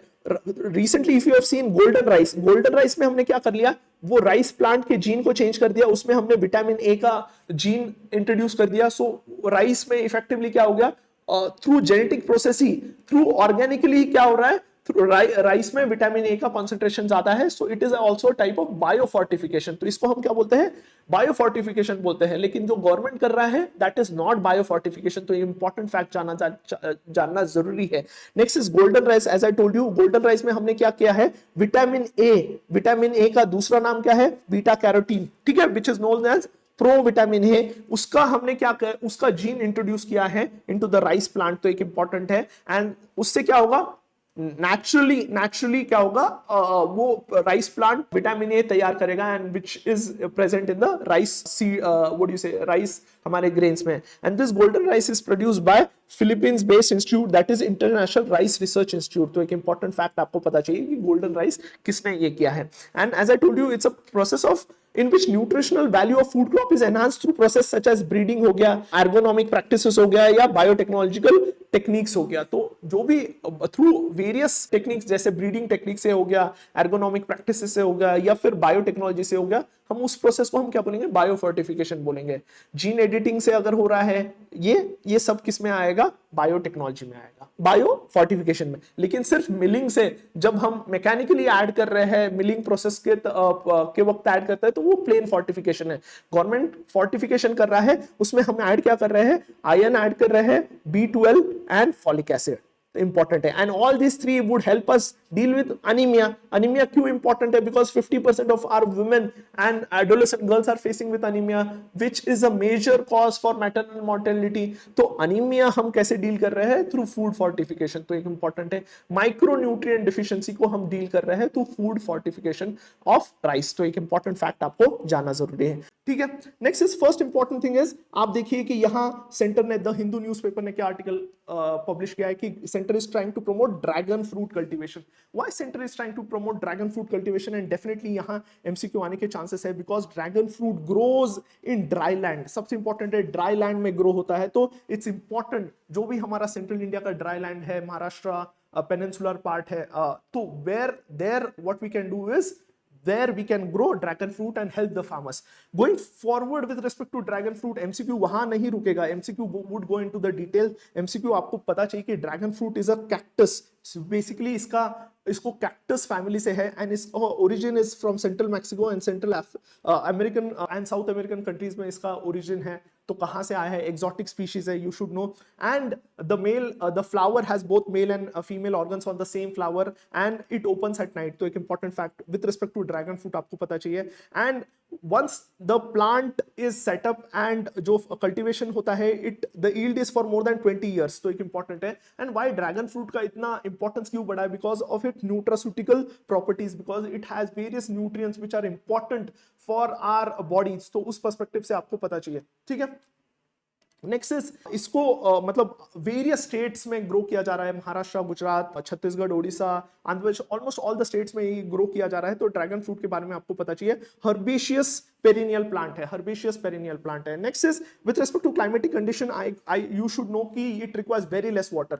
This fruit requires, the growth of dragon fruit requires very less water, and if you go into the market you will realize dragon fruit costs for almost 200 rupees per kg। so it can give good returns to the farmers also, ठीक है। and various what do you say, cost of cultivation is initially high, but once you have the set up the whole farm, you do not have to replant it again, ठीक है। and secondly, Gujarat government and Haryana government has started special initiatives with respect to dragon fruit। Gujarat government has renamed dragon fruit as Kamlam, ये एक important है, that is lotus, and Haryana government is also giving funds। if you see this news में यही था कि Gujarat and Haryana government have given additional incentives. तो क्यों दे रहे हैं, it's a fruit and it can grow in dry land. Secondly, benefits भी पूछ सकता है यूपीएससी, जब ड्रैगन फ्रूट पर क्वेश्चन पूछेगा तो 4 ऑप्शन पूछेगा, चारों ऑप्शन इंपॉर्टेंट है, ठीक है। कौन से चारों option, first is vitamins and minerals, it has vitamins and minerals and antioxidant. Secondly, it is rich in carotenes, calcium, fiber, vitamin B, vitamin C, phosphorus में it is rich। secondly, it is used as an antioxidant and can be मतलब it has benefit because it prevents various cancers। Treat नहीं लेकिन prevent है, एक important है। यहाँ question आ सकता है कि ट्रीट एंड प्रिवेंट, तो प्रिवेंट है colon cancer, diabetes. Secondly, high cholesterol, high blood pressure में भी it is been very useful. ये सारा हमने गवर्नमेंट डेटा से लिया है, तो you do not have to worry about the कहां से कंटेंट लिया है। सेकेंडली, ये सारा कंटेंट आपको जानना जरूरी है, क्योंकि अगर ड्रैगन पर क्वेश्चन आता है तो सिर्फ एक पॉइंट अगर आपको सिर्फ पता है कि ड्रैगन फ्रूट ड्राई एरिया में ग्रो होता है, लेकिन उसके अलावा अगर बाकी चीजें नहीं पता है तो it becomes very difficult. Next is another important term which is in news, जो आपको पता चाहिए, is with respect to regenerative agriculture। if you see this down to earth agriculture specifically focuses on regenerative agriculture। ये down to earth में article आया था, कब आया था, if you can see December 2022। and UPSC has a mindset कि they ask terms जो भी न्यूज में है, जैसे बायोफ्लॉक फार्मिंग आपने देखा था कि कहीं कवर्ड नहीं है, सिर्फ हमने कवर किया था। तो बायोफ्लॉक फार्मिंग जैसे था वैसे रीजनरेटिव एग्रीकल्चर है। So regenerative agriculture focuses on 5 principle. कौन से 5 प्रिंसिपल्स है ये जानना जरूरी है, मैं इसके डेफिनेशन बता दूंगा, लेकिन कोर 5 प्रिंसिपल्स कौन से है रीजनरेटिव एग्रीकल्चर के। नेक्स्ट इज, तो 5 core principle is minimal soil disturbance हम करेंगे when while doing agriculture. Second is maximum crop diversity पर फोकस करेंगे। Keep the soil covered, the soil would be covered with crop always, ठीक है। Next is maintain living root year round and integrate livestock in the farming system. तो ये core 5 principle है। If you want to see the core definition, so basic it's a holistic farming and land management approach. So it's both farming and land management approach which focuses not just on output but also focuses on improving soil health. So agriculture हम करेंगे, farming करेंगे, उससे हमारा soil health भी improve होना चाहिए, biodiversity भी improve होने चाहिए, carbon footprint भी कम होना चाहिए, air pollution भी कम होना चाहिए, air pollution, तो ये भी एक important term आपको पता चाहिए, air pollution भी कम होना चाहिए। And how we are going to do this is by reduced tillage, cover cropping, crop rotation and integrate livestock management. जो हमारे ये 5, ये हम कैसे इंश्योर करेंगे कि फार्मिंग भी करेंगे, side by side soil health बढ़ाएंगे, बायोडाइवर्सिटी इंश्योर करेंगे। Secondly what do you say, carbon footprint भी कम कैसे करेंगे, बाय द 5 प्रिंसिपल जो ऑलरेडी हमने देखा है। उसमें अब if you want to go into the details, हम रिड्यूस टिलेज करेंगे, कवर क्रॉपिंग करेंगे, crop rotation that is crop diversification and integrated livestock management करेंगे। So basically through agriculture, this type of regenerative agriculture, we just do not want to focus on output but also focus on ensuring that soil is managed, biodiversity is conserved and we have less carbon footprint. तो एक important है। And what are the other benefits of regenerative agriculture? That is crop yield बढ़ेगा, high volume of crop produce बढ़ जाएगा, soil health improve होगी, soil ability to retain water बढ़ जाएगा and soil erosion कम हो जाएगा। तो बेसिकली हम सॉइल हेल्थ पर भी काम करेंगे, इसमें एक इंपॉर्टेंट फैक्ट है। यील्ड तो बढ़ेगा लेकिन सॉइल हेल्थ भी इंप्रूव होगी, तो एक इंपॉर्टेंट फैक्ट आपको पता चाहिए। जब भी हम रीजनरेटिव एग्रीकल्चर बात करते हैं, आपको अनदर इंपॉर्टेंट टर्म जो हमेशा यूपीएससी ने मेंस में 2-3 बार इस पर क्वेश्चन पूछा है, that is integrated farming system. Basically what do, mixed farming हमने देख लिया, इंटीग्रेटेड फार्मिंग सिस्टम भी आपको पता चाहिए। It is a sustainable agriculture system that integrates life stock, crop production, fish, poultry, what do you say, tree plantation हो गया। So what we are trying to do is we are trying to integrate everything. We are trying to integrate everything. तो ये important definition है, सबको पता चाहिए with respect to integrated farming system where livestock हो गया, crop production हो गया, fish, poultry सब हम एक साथ cover है with along with tree plantation। तो एक integrated farming system आपको। Next is आपको zero budget natural farming, जैसे regenerative agriculture आपने देख लिया, zero budget natural farming भी आपको पता चाहिए। Zero budget natural farming means what? Raising crops without using any fertilizer, without any, everything is to be used from the farm itself। तो एक इंपॉर्टेंट है। तो रीजनरेटिव एग्रीकल्चर में हम क्या कर रहे हैं, we are not just focusing on production but soil management हो गया, क्रॉप डाइवर्सिटी ये हो गया, तो ये सारी चीजें भी फोकस कर रहे हैं। लेकिन यहाँ क्या कर रहे हैं, जीरो बजट नेचुरल फार्मिंग में हम एंश्योर करेंगे कि हम zero fertilizers, no pesticides use करेंगे, एक इंपॉर्टेंट है। And it is what it guides the farmers towards sustainable farming practices, ठीक है। सस्टेनेबल फार्मिंग प्रैक्टिसेस पर हम फोकस करेंगे। केमिकल फ्री एग्रीकल्चर, तो basically zero budget natural farming में एक्सटर्नली हम कुछ नहीं यूज करेंगे। Government is trying to promote this but agriculture scientist are, what you say, see agriculture scientists are opposing this. They are saying this is not a well proven technique. We do not know whether the output would be same or output would decrease. So some scientists say कि इससे output कम होगा because we need certain external fertilizers, pesticide लगता है, लेकिन this techniques is focusing on zero use. तो many agriculture scientists are opposing इस पर भी न्यूज आर्टिकल्स थे, हिंदू में था, डाउन टू अर्थ में था, इंडियन एक्सप्रेस में था, आप देख सकते हो। जीरो बजट नेचुरल फार्मिंग अगर आप देखोगे तो मेंस पर्सपेक्टिव से भी इंपॉर्टेंट, लेकिन प्रीलिम्स पर्सपेक्टिव से आपको पता है zero it means complete no use and every nutrient has to be used from the farm itself. And this concept was promoted by Subhash Palekar, एक इंपॉर्टेंट साइंटिस्ट, एग्रीकल्चर साइंटिस्ट, उन्होंने इसको डेवलप किया था। जब भी हम जीरो बजट नेचुरल फार्मिंग की बात करते हैं, you should know about recently government ने एक इंपॉर्टेंट स्कीम लॉन्च किया, that is national mission on natural farming. Recent है, कब का है, मार्च 2023। एमसीक्यू आ सकता है, डेफिनेटली आ सकता है। नेचुरल फार्मिंग देख रहे हैं तो डेफिनेटली आपको पता चाहिए।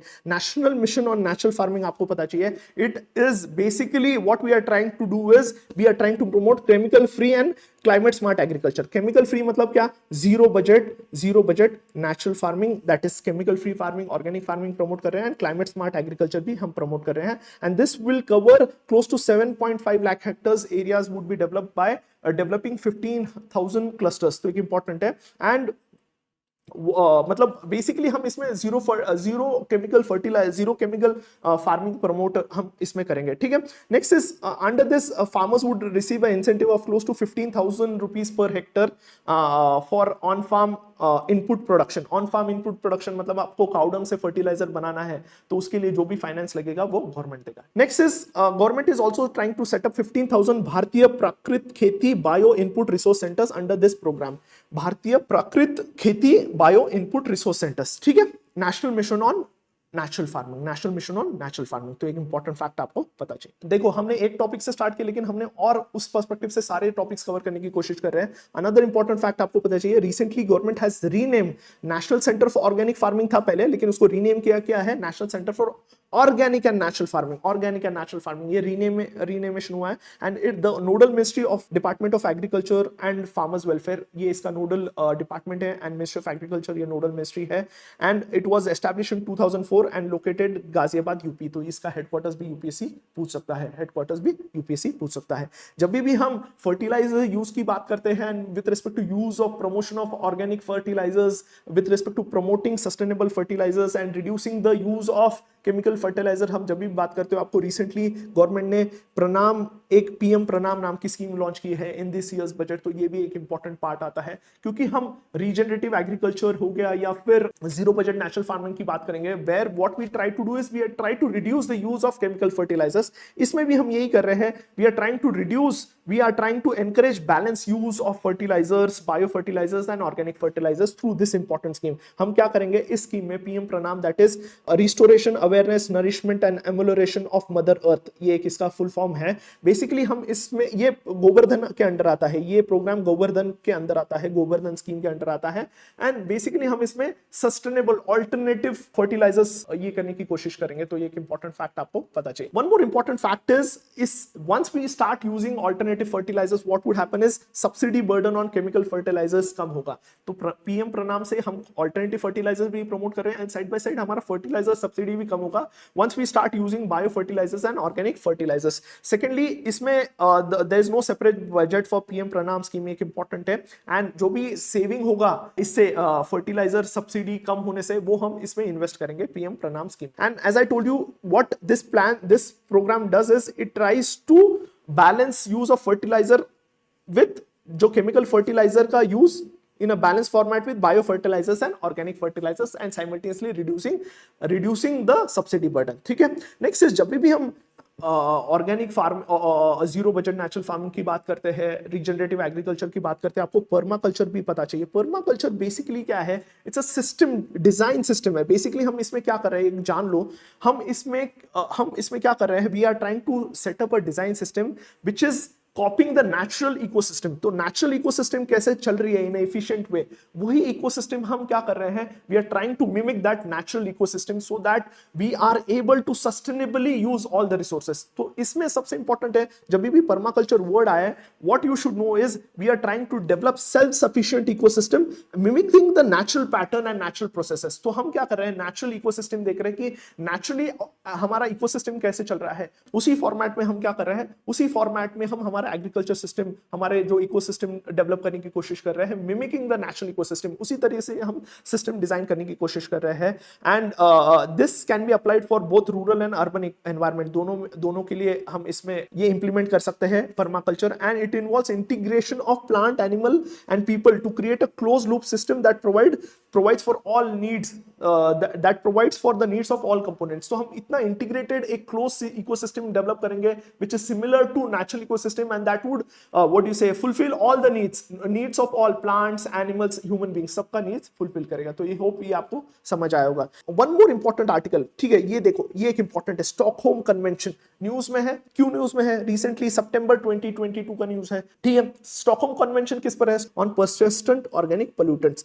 पर्सिस्टेंट ऑर्गेनिक पोल्यूटेंट्स मतलब क्या है? दीज पोल्यूटेंट्स आर लाइपोफिलिक, वो they have a property of biomagnification and bioaccumulation and they are very harmful to human beings. ऐसे पोल्यूटेंट्स को हम क्या करना चाहते हैं? रिस्ट्रिक्ट करना चाहते हैं, and this is done through Stockholm convention which is under UNEP. तो ये एक इंपॉर्टेंट फैक्ट आपको पता चाहिए. एंड दिस स्टॉकहोम कन्वेंशन की मीटिंग्स होती रहती हैं, and they try to bring more compounds, harmful compounds under it. तो ये एक इंपॉर्टेंट है. तो रिसेंटली 2 इंपॉर्टेंट कंपाउंड्स इसके अंडर आए हैं under Stockholm convention, that is persistent organic pollutants के अंडर. तो इसमें कौन सा है?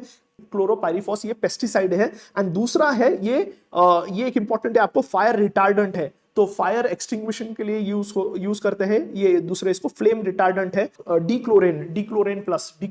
तो 2 इंपॉर्टेंट आपको चीजें पता चाहिए. 2 इंपॉर्टेंट पेस्टिसाइड्स को या कंपाउंड्स को, पोल्यूटेंट्स को ऐड किया गया है in the list of persistent organic pollutants के लिस्ट में ऐड किया गया है. तो एक इंपॉर्टेंट फैक्ट आपको पता चाहिए. जो क्लोरोपाइरिफॉस है that is a pesticide, and dechlorane plus is a flame retardant. 2 important है. Not all persistent organic pollutants are use in agriculture, बाकी फील्ड में भी यूज होते हैं. तो ये आपको पता चाहिए. इंडिया हैज अपोज्ड दिस, ये एक इंपॉर्टेंट है. And one of the pesticide is also, जो chlorpyrifos is already banned in Punjab and Haryana. तो एक इंपॉर्टेंट फैक्ट आपको पता चाहिए, पंजाब एंड हरियाणा में ऑलरेडी बैंड है, ठीक है. नेक्स्ट इज इनिशियली जो डर्टी डजन्स वर्ड यूज करते थे with respect to persistent organic pollutants, जो इनिशियली 12 पोल्यूटेंट्स ये स्टॉकहोम कन्वेंशन के अंदर बैन थे, उसको हम डर्टी डजन्स बोलते थे. But now the number has increase. तो ये आपको पता चाहिए डर्टी डजन्स किसको बोलते हैं, ठीक है. तो ये एक इंपॉर्टेंट फैक्ट आपको पता चाहिए. नेक्स्ट अनदर पेस्टिसाइड जो न्यूज में है इज ग्लायोफॉसेट इंपॉर्टेंट है. Government has restricted, not band. एक इंपॉर्टेंट ये गवर्नमेंट, इसमें क्या हेडिंग है? Why should government ban? तो अभी गवर्नमेंट ने क्या किया? रिस्ट्रिक्ट किया है. किसने रिस्ट्रिक्ट किया है? मिनिस्टर ऑफ एग्रीकल्चर ने रिस्ट्रिक्ट किया है. तो एक इंपॉर्टेंट आपको पता चाहिए, has restricted the use of glyphosate. Glyphosate क्या? एक हर्बिसाइड है. What it is? It is herbicides, but it is insensitive herbicide. It cannot differentiate between plants and which is a herb. ये pesticide cannot differentiate, so it acts against herbicides also and the normal plant also. तो एक important fact आपको पता चाहिए. हमने विज्ञान series में जब हमने GMO लिया था तब भी हमने ग्लायोफॉसेट लिया था. तब मैंने गलती से बोला था कि वो बैन है, लेकिन ये रेगुलेटेड है. एक इंपॉर्टेंट फैक्ट है, रेगुलेटेड है. एंड ये आपको पता चाहिए कि why government has planned to regulate this is because it is harmful to the health of for human beings also and for plants harmful है. And second is non-selective, it kills both herbs and the natural plant. तो उस perspective से आपको पता चाहिए. इसका scientific name is N-phosphomethylglycine. N-phosphomethylglycine है. Next is another important news with respect to fertilizer. Definitely यहाँ क्वेश्चन आ सकता है is with respect to nano urea, because recently एक first nano urea plant was launched by IFFCO in Gujarat. Prime Minister Modi launched this and it's a very important initiative. What happens is nano urea mein the absorption is better. In less quantity nitrogen can be absorbed. What do you say? In a with less use of fertilizer, more quantity can be absorbed by the plants, because the urea what we are delivering to the plants is in the form of nanoparticles, and nanoparticles का absorption बहुत अच्छा होता है. And this has been developed at Kalol, Gujarat. एक important है. And it is यहाँ urea is in the form of nanoparticles, so that nitrogen absorption of the plants increases tremendously. And basically why we use urea is because it is a source of nitrogen, an important element for the farmers, for the plants. तो एक important what do you say nutrients है for plants, nitrogen which we are trying to provide through urea. and urea को भी हम क्या कर रहे हैं? नैनो पार्टिकल से, जिससे क्या होगा, हम what was observed that the conventional urea was is effective for 30 to 40% उसका डिलीवरी परसेंटेज है with respect to nitrogen, but liquid nano urea का it is close to 80%. तो ये एक इंपॉर्टेंट है. इसका शेल्फ लाइफ भी ज्यादा है, ठीक है. Shelf life is close to a year. एक इंपॉर्टेंट है. एंड इसमें कम क्वांटिटी में हम नैनो यूरिया लगेगा, so that we are able to deliver that nano urea in a very effective way. ठीक है. 2 इंपॉर्टेंट है. And it is dispersed in water, तो नैनो यूरिया जो लिक्विड होता है वाटर में डाल के डिस्पर्स किया जाता है प्लांट्स में, एंड जो नैनो पार्टिकल्स का साइज है is close to 20 to 50 nanometres इसका साइज है। एक इंपॉर्टेंट फैक्ट जानना जरूरी है with respect to nano urea. Previously UPSC में I think so neem coated urea पर भी क्वेश्चन आगे आ चुका है, तो लेकिन यहाँ इंपॉर्टेंट है। हर्बिसाइड मतलब दैट किल्स हर्ब्स, अनवांटेड जो हर्ब्स आते हैं which develops around the plant which because तो वो herbicide is which kills the herbs, ठीक है। Next is if you see another important Hindu का आर्टिकल है दैट बेरी बोरर्स एक इंपॉर्टेंट इन्फेस्टेशन है, एंड कॉफी बोर्ड टोल्ड की it is an threat to coffee farmers, तो एक इंपॉर्टेंट है। पिछले साल I would like to tell you कि हमने एक सेशन लिया था, दिस सेशन में पिछले साल जो हमारा 12 घंटे का वीडियो था, हमारा टारगेट 140 प्लस बैच से बहुत सारे क्वेश्चंस आए थे, उसमें हमने एक ये चार्ट लिया था इफ यू वांट टू सी, जहां हमने सारे बोर्ड्स कवर कर लिए थे। हमने सिल्क बोर्ड कवर कर लिया था, हमने टी बोर्ड भी कवर किया था, स्टैट्यूटरी है या नहीं ये सब कवर किया था। To give you an proof कि ये हमने कब कवर किया है, आई हैव ब्रॉट कि ये देखिए इफ यू कैन सी, ये इसका स्क्रीनशॉट भी डाल दूंगा। ये एक साल पहले 10 अप्रैल कब ये वीडियो आया था, 10 अप्रैल 2022 में ये वो जो वीडियो 70 सेकेंड लेक्चर है हम एक हमारे जो टारगेट 140 प्लस बैच का उसमें कवर्ड है ये।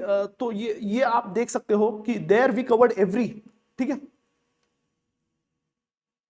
There we covered every board. ये 2022 अप्रैल में किया है, अभी नहीं किया है, कल मैंने ये नहीं डेवलप कल, यानी ये डेफिनेटली क्वेश्चन आया है with respect to tea board, ये क्वेश्चन आया है। I just wanted to tell you कि जो पिछले साल क्वेश्चन आए थे, बहुत सारे क्वेश्चन हमारे 12 आवर्स के करंट अफेयर से आए थे। Secondly central ground water authority का क्वेश्चन डायरेक्टली आया था, बहुत सारे ऐसे क्वेश्चन है, पॉलिटी बिटवीन द लाइन से क्वेश्चन आए हैं। I am not trying to tell you कि क्वेश्चन इसी से आएंगे, but if you follow the right process definitely question आएगा, तो ये एक इंपॉर्टेंट फैक्ट है। हमने पिछले बार सारे बोर्ड्स लिए थे, जैसे कॉफी बोर्ड है, अगर आप ये देखोगे ये 2000, मैं ये बोल रहा हूँ इसलिए प्रूफ लेके आया हूं कि ये कब आया था, अप्रैल 2022, एग्जाम कब हुआ था, जून, आई थिंक सो 5 जून 2000, ठीक है। एंड अगर किसी ने देखा है तो वो खुद बता देगा। एंड इस साल के भी जिन्होंने टारगेट 140 प्लस बैच लगाया उनके भी 70 सेकेंड लेक्चर में यू विल फाइंड कि ये लेक्चर है और ऑलरेडी अपलोडेड था, तो ये आप देख सकते हैं।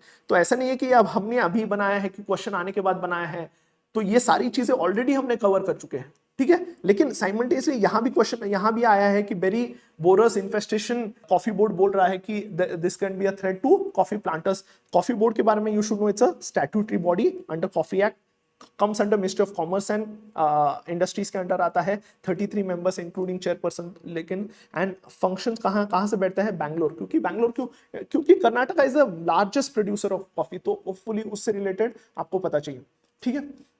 Basically what it does is it focuses on areas of research, हो गया एक्सटेंशन, डेवलपमेंट, मार्केट इंटेलिजेंस, तो कॉफी प्रोडक्शन प्रमोट करना, एक्सपोर्ट प्रमोट करना, प्रोडक्शन प्रमोट करना, ये सारी चीजें ये करता है, तो ठीक है।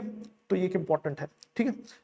टू गिव यू, ये हमने पिछले साल मतलब 2022 का क्वेश्चन डायरेक्टली यहाँ आया था, सेट ऐसे क्वेश्चन नंबर 79 आप देख सकते हो, ये टी बोर्ड वाला।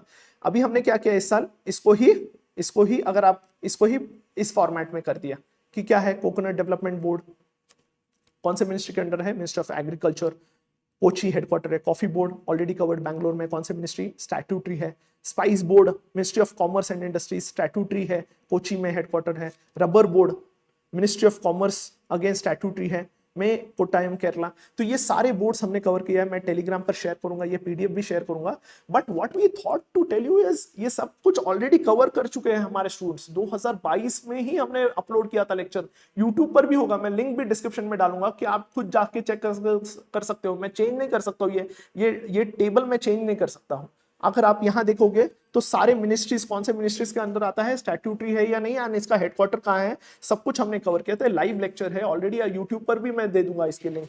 तो what I wanted to tell you is this is what we did last year, ठीक है। आप खुद जज कीजिए कि ये क्वेश्चन आया था नहीं। अगर आपने किसी दोस्त ने 12 घंटे का वीडियो देखा था या टारगेट 140 प्लस बैचेस देखा था, उसको पूछे पिछले साल क्वेश्चन आया था नहीं, डेफिनेटली क्वेश्चन आया था, ठीक है।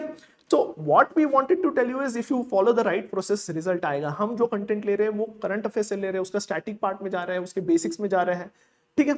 तो ये डेफिनेटली क्वेश्चन आएगा, डेफिनेटली क्वेश्चन नहीं आए तो एलिमिनेशन में तो काम आएगा, नोट्स भी दे दूंगा मैं। तो as we studied last session में हमने कॉफी बोर्ड देखा था, हमने देखा था कि बोरी इन्फेस्टेशन से there is a threat to coffee plantation which was set by coffee board. हमने कॉफी बोर्ड के बारे में और अदर बोर्ड्स के बारे में भी देखा था। In today session I wanted to tell you about coffee, क्योंकि कॉफी हमेशा coffee plantation and coffee related news बहुत बार न्यूज में थे पिछले साल में। सो आई थॉट कि यार कॉफी पर बेसिक जानना जरूरी है, डेफिनेटली क्वेश्चन आ सकता है। Basically coffee is majorly dark colour है, बिटर है, स्लाइटली एसिडिक है एंड इट कंटेन्स कैफीन, जो स्टिमुलेंट है इसमें कैफीन है। सेकेंडली रुबेशिया फैमिली से है विद रिस्पेक्ट टू जो इसका साइंटिफिक लीनेज है, रुबेशिया फैमिली से है एंड ओरिजिनेटेड कहां, अबाइसन प्लेट्यू इथोपिया, यहां इसका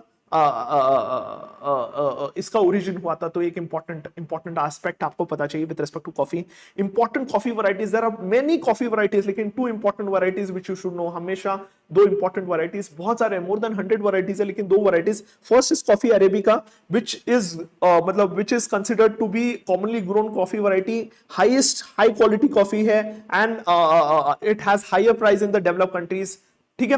एंड ग्लोबल प्रोडक्शन में 75 to 80% प्रोडक्शन इसका ही है, अरेबिका कॉफी का। Next is robusta coffee which is the second most common coffee, which is an inferior variety है compared to coffee arabica and it is easier to cultivate। तो एक important है, easier to cultivate and has more caffeine, लेकिन इसमें caffeine ज्यादा है, एक important fact आपको पता चाहिए, कैफीन ज्यादा है। And Vietnam has become the largest producer and exporter of robusta coffee. तो एक इंपॉर्टेंट आपको पता चाहिए। तो दो इंपॉर्टेंट कॉफी वैरायटीज इंपॉर्टेंट है, जानना जरूरी है, ठीक है। Global with respect to global coffee production countries सबसे ज्यादा जो प्रोड्यूस कर रही है that is Brazil, Vietnam, important है। कौन से कंट्रीज मैंने बताया, कौन से कंट्रीज याद रख लो, Brazil, Vietnam, Colombia, Indonesia, major coffee producer, ठीक है, major coffee producer. Next is coffee production in India, again important है। कॉफी मेजरली जो कॉफी का ओरिजिन हुआ था, Baba Budan hills in Karnataka, their first time coffee was introduced, एक important fact पता चाहिए। and India is among the top 10 coffee producing countries में है। and in states में important 70% is Karnataka, Kerala and मतलब 70% is Karnataka followed by Kerala and Tamil Nadu. तो उस पर्सपेक्टिव से आपको पता चाहिए these are known as traditional coffee growing states, ठीक है, ठीक है। होप यहां आपको तीन चार चीजें हमने एक साथ बता दी, क्योंकि जब कॉफी पर क्वेश्चन आएगा, कॉफी बोर्ड पर क्वेश्चन आएगा, लेकिन उसके साथ जो रिमेनिंग स्टेट्समेंट आएंगे वो बेसिक कॉफी पर आएगा कि कौन से वैरायटीज है, कौन सा सबसे ज्यादा है, कौन सा कंट्री सबसे ज्यादा है, कौन सा स्टेट कौन सा ज्यादा है, and basics with respect to coffee पूछ सकता है, इसलिए हमने ये सब टॉपिक्स लिए हैं। सेकेंडली, इंडिया में कौन सी टाइप ऑफ कॉफी सबसे ज्यादा प्रोड्यूस की जाती है, कॉफी अरेबिका 49% है, इंपॉर्टेंट है, एंड कॉफी रोबस्टा इज 51%। तो विद रिस्पेक्ट टू एरिया में सबसे ज्यादा कौन सा है, arabica followed by robusta, close है, लेकिन ये आपको पता चाहिए, एक इंपॉर्टेंट फैक्ट आपको पता चाहिए। And there are certain non traditional areas with respect to coffee production such as Andhra Pradesh, Odisha and north east. Traditional areas में majorly hilly areas, southern areas, what you say, Karnataka, Kerala and Tamil Nadu, वो एरियाज प्रोमिनेंट है। चलेगा, moving forward faster way में मैं बताऊंगा कि यहाँ hot and humid climate necessary है। These require temperature between 15 to 28 degrees Celsius. Well drained, febrile loamy soil is the perfect soil for this important crop, which is rich in iron and calcium ज्यादा चाहिए। तो if you see, majorly coffee production happens in one important soil। कौन सा soil है कि coffee production in India happens in one important soil? NCERT का question पूछ रहा हूँ, why you should know about this important soil? Coffee production happens majorly in India on one important type of soil. कौन सा? NCERT का question मैं पूछ रहा हूँ। कॉफी हमने ले लिया, लेकिन कॉफी का ग्रोइंग कंडीशन मैंने आपको पता चाहिए कि हॉट एंड ह्यूमिड क्लाइमेट में it's important, and dry weather is also necessary in the timing of ripening के वक्त, रेनफॉल, हेवी रेनफॉल लगता है। तो कौन सा टाइप ऑफ सॉइल चलेगा? तो लैटराइट सॉइल के बारे में भी you should know. Majorly laterite side soil कहाँ मिलती है? Where there is high rainfall and high temperature areas में, there you find this soil, high temperature and high rainfall, majorly in the hilly areas, ठीक है, ठीक है। and this soil is rich in iron and aluminium, आपको पता चाहिए, but deficient in nitrogen, potassium, lime and humus. तो उस perspective से important है. It is the Latin word for later which means brick. तो ठीक है. एंड कहाँ मिलती है ये सॉइल? मेजरली जो हिली एरियाज है जहां रेनफॉल ज्यादा है, जैसे हमारे वेस्टर्न घाट्स में, if you see Karnataka, Kerala, Tamil Nadu, Madhya Pradesh में भी, and certain areas of Odisha and Assam में जहां रेनफॉल ज्यादा है, there you will find this soil. तो कुछ important fact about laterite soil जानना जरूरी है. एंड इंडिया में जब लैटेराइट सॉइल की बात करते हैं, दो चीजें, as I told you, high temperature, high rainfall, majorly mountainous region में. If you see important crops grown in India with respect to laterite soil is, आपको पता चाहिए कि कौन से ग्रो होते हैं. टी, कॉफी, कैशूनट, रबर, ये तीन इंपॉर्टेंट क्रॉप्स है, तीन चार इंपॉर्टेंट क्रॉप्स है which are grown on laterite soil in India. तो एक इंपॉर्टेंट फैक्ट आपको पता चाहिए अगेन. ठीक है, ठीक है, इंपॉर्टेंट है. क्रॉप्स ग्रोन कौन से है? T, coffee, cashew nut, rubber is also grown on laterite, क्योंकि हिली एरियाज में ये सारे क्रॉप्स ग्रो होते हैं. तो उस पर्सपेक्टिव से आपको पता चाहिए. Hope you have got important part out of this session. Coffee board के बारे में हमने लास्ट लेक्चर में लिया है, वहां आपका थर्ड लेक्चर में आप देख सकते हो. ठीक है, लैटेराइट सॉइल हमने कवर किया. लेकिन इफ यू सी नेट पर one another important soil, UPSC soil पर क्वेश्चन पूछता है, आपको पता चाहिए, पीवाईक्यूज देखोगे तो पता चलेगा. रिसेंटली एक इंपॉर्टेंट रिपोर्ट रिलीज किया गया था by FAO, that is global status of black soil. एक इंपॉर्टेंट रिपोर्ट है by FAO, and this report was published in 2022 December में, and this report said कि the black soil has inherent fertility and which is important for global food supply, because what happens with at black soil is, because black soil में these are rich in nutrients and various crop grow here. This is an important soil, we need to conserve this black soil. So this was the main output of this global status of black soil, which was an important report by FAO. तो black soil के बारे में भी जानना जरूरी है इस साल. पिछले साल आई थिंक सो एक साल में रेड सॉइल के बारे में पूछा था. रेड सॉइल कहां से मिलते हैं? ग्रेनाइटिक रॉक से निकलता है. तो आपको पता चाहिए मेजरली सेंट्रल इंडिया में है. एंड जब रेड सॉइल की, रेड एंड येलो सॉइल की बात करते हैं तो मेजरली पल्सेस, मिलेट्स वहां ग्रो होते हैं. लैटेराइट सॉइल का मैंने बता दिया. Black soil is an important soil. Black soil is most of the Deccan peninsula is made up of black soil, and black soil का जो parent rock है is volcanic basaltic rock है. तो एक important fact आपको पता चाहिए. and it has a property, black soil has a property of self flowing. तो basically जब dry weather होता है तो you will see long cracks in the soil, and that is a way of natural self flowing. तो एक important characteristics of black soil आपको पता चाहिए. This soil is rich in iron, lime, calcium, potassium, aluminium and magnesium, but it is deficient in nitrogen, phosphorus and organic matter. ठीक है, organic matter. तो एक important fact आपको पता चाहिए. ठीक है, कैल्शियम यहां नहीं है, गलती से आया होगा. ठीक है, तो ये important fact about black soil important पता चाहिए. ठीक है, तो hope you are getting this कि ब्लैक सॉइल क्यों जानना जरूरी है. हमने लैटेराइट सॉइल देख लिया, ब्लैक सॉइल देख लिया. ठीक है, next is which are the crops grown. सबसे इंपॉर्टेंट है कॉटन मेजरली ब्लैक सॉइल पर होता है. Wheat, jowar, linseed, tobacco, castor, sunflower, millets are also grown. But if you have land which is well irrigated, rice and sugar can also be grown on black soil. तो कौन से majorly grow होता है आपको पता चाहिए. Groundnut can also be grown on black soil, but it is not an ideal. आपको बता दूं कि ग्राउंडनट ग्रो होता है ब्लैक सॉइल पर, लेकिन if you see ideal soil for groundnut is not black soil. तो ये एक इंपॉर्टेंट आप यहां कंफ्यूजन कर सकते हो. तो ग्राउंडनट का क्वेश्चन आया तो be careful. Groundnut grows on black soil but it is not an ideal soil. ठीक है, कॉटन सबसे ज्यादा ग्रो होता है ब्लैक सॉइल में. ठीक है, ठीक है. Next is FAO. एक इंपॉर्टेंट ऑर्गेनाइजेशन है. इस साल इतने सारे न्यूज है with respect to FAO. You should know an important fact about FAO. Agriculture perspective से भी it takes lot of important initiatives. तो एफएओ के बारे में जानना जरूरी है. एंड इंपॉर्टेंट एक ट्रीटी का मीटिंग इंडिया में हुआ था, that is international treaty on plant genetic resource. उसका जो एक मीटिंग इंडिया में हुआ था, that is also under FAO. तो एफएओ के बारे में जानना इंपॉर्टेंट है. And various reports published by FAO is also important. ठीक है, FAO is an important body. It's a specialized organization of UN, headquarter Rome, Italy. आपको पता चाहिए. And 197 members है, including EU is also member. And the main aim of this organization is to provide food security for everyone.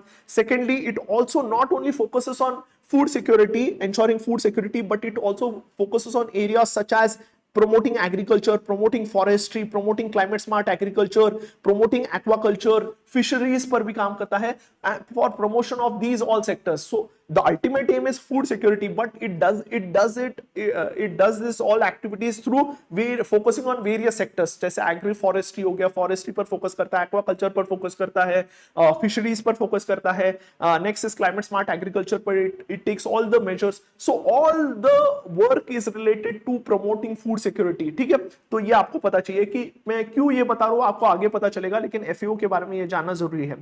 Few of the important reports जो आपको पता चाहिए, important है, अगर नाम भी आ गया तो आपको पता चाहिए कि एफएओ ने निकाला है. क्विक फॉर्मेट में हम लेंगे. State of food and agriculture report था, 2022 में रिलीज हुआ था. It's an important report by FAO which gives a scientific base assessment with respect two important issues in the field of food and agriculture. जो scientific basis बताता है, scientific way में बताता है कि क्या इश्यूज चल रहे हैं, what is the reason for the issues agriculture and food sector is facing and what is the science behind it. It is, तो ये आपको पता चाहिए कि state of food and agriculture report के बारे में पता चाहिए. अदर रिपोर्ट्स नाम जानना जरूरी है, डिटेल में जानने के लिए आज टाइम नहीं है. एंड यू ऑल, अगर आप इससे भी एक भी ऑप्शन एलिमिनेट कर पाए तो you are at an advantage. ठीक है, फूड प्राइस इंडेक्स हो गया. State of world forest already हमने हमारे एनवायरमेंट सीरीज में कवर किया है. State of food nutrition, state of food security and nutrition of the world, again important report. State of agriculture commodity markets, तो agriculture commodity पर भी ये एक रिपोर्ट निकालता है. Next is state of world fisheries and aquaculture. As I told you, fisheries and aquaculture पर भी it has an important initiatives, various initiatives, and it looks into the state of world fisheries and aquaculture. World census on agriculture is also brought out by FAO. तो ये सारे important initiatives है by FAO. ठीक है, next is FAO के बारे में जब भी हम देखें तो एक इंपॉर्टेंट रिपोर्ट न्यूज में था जो आपको पता चाहिए, that is hunger hotspot outlook. ये क्वेश्चन आ सकता है इस साल. Hunger hotspot outlook important report है which is publish by FAO and world food programme. तो world food programme is not a programme, it's an important organisation. नाम programme है लेकिन ऑर्गेनाइजेशन है, ध्यान में रखो. कब एस्टैब्लिश हुई थी सब कुछ बताऊंगा and how it is different from FAO. तो ये जब तक जानोगे नहीं तो बहुत डिफिकल्ट होगा, डिफरेंस जानना जरूरी है. So basically hunger hotspots are likely to these. So this report identified few of the important hunger hotspots. And hunger hotspots मतलब क्या, areas which might see acute food insecurity. ठीक है, acute food insecurity in the coming years. So ये ऐसे उन्होंने क्या किया है, आइडेंटिफाई किया है, एरियाज आइडेंटिफाई किया है under this hunger hotspot outlook report published by FAO and world food programme. ठीक है, presently this report also says 1 in 10 people around the world are facing chronic hunger. तो एक important fact आपको पता चाहिए इस रिपोर्ट के बारे में. Next is, as I told you, World Food Program क्या है. This is an international organization within UN which provide food assistance.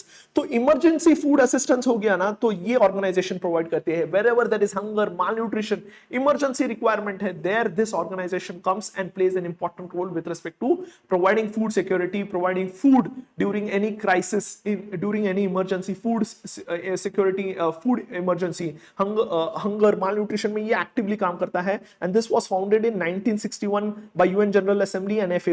दोनों ने मिलकर बनाया है. एक इंपॉर्टेंट फैक्ट आपको पता चाहिए, 2020 का नोबेल प्राइज इस ऑर्गेनाइजेशन को मिला है. तो एक इंपॉर्टेंट है, नोबेल पीस प्राइज इस ऑर्गेनाइजेशन को मिला है because it looks into all the humanitarian work with respect to food. तो एक इंपॉर्टेंट है with respect to food, malnutrition, with respect to hunger.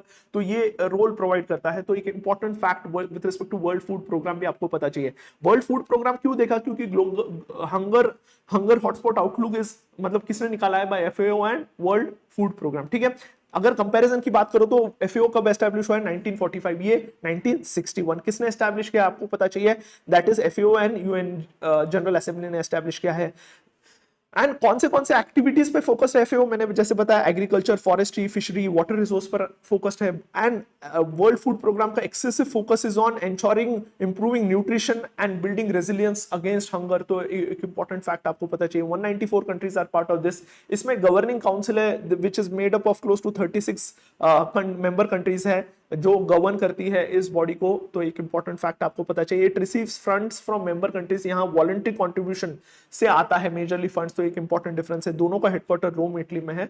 तो you should know important inputs with respect to world food programme and FAO, कि अगर किसी ने पूछा कि ये दो चीज क्या है and why we have this two important organisation, तो आपको पता चाहिए। नेक्स्ट इज, जब भी हम एफएओ की बात करते हैं, I would like to tell you, do you know three sisters of WTO? हम एफएओ की बात कर रहे हैं लेकिन आपको थ्री सिस्टर्स ऑफ डब्ल्यूटीओ, ये न्यूज में है, थ्री सिस्टर्स ऑफ डब्ल्यूटीओ, मैं बताऊंगा आगे, लेकिन आपको पता है क्या? क्वेश्चन आ सकता है, आईएमएफ, वर्ल्ड बैंक, डब्ल्यूटीओ, ऐसे कुछ क्वेश्चंस, लेकिन थ्री सिस्टर्स ऑफ डब्ल्यूटीओ एक इंपॉर्टेंट है, न्यूज में है, सारी चीजें न्यूज में है। So FAO also has, FAO looks into implementation overseas an important treaty. कौन सी ट्रीटी है? International plant protection convention, IPPC, एक इंपॉर्टेंट ट्रीटी है, आपको पता चाहिए, इंटरनेशनल प्लांट प्रोटेक्शन कन्वेंशन। तो ये एक इंपॉर्टेंट ट्रीटी है विच वाज एस्टैब्लिश इन 1951 में एस्टैब्लिश हुई थी टू सिक्योर। इसका एम क्या है? इस ट्रीटी का एम क्या है?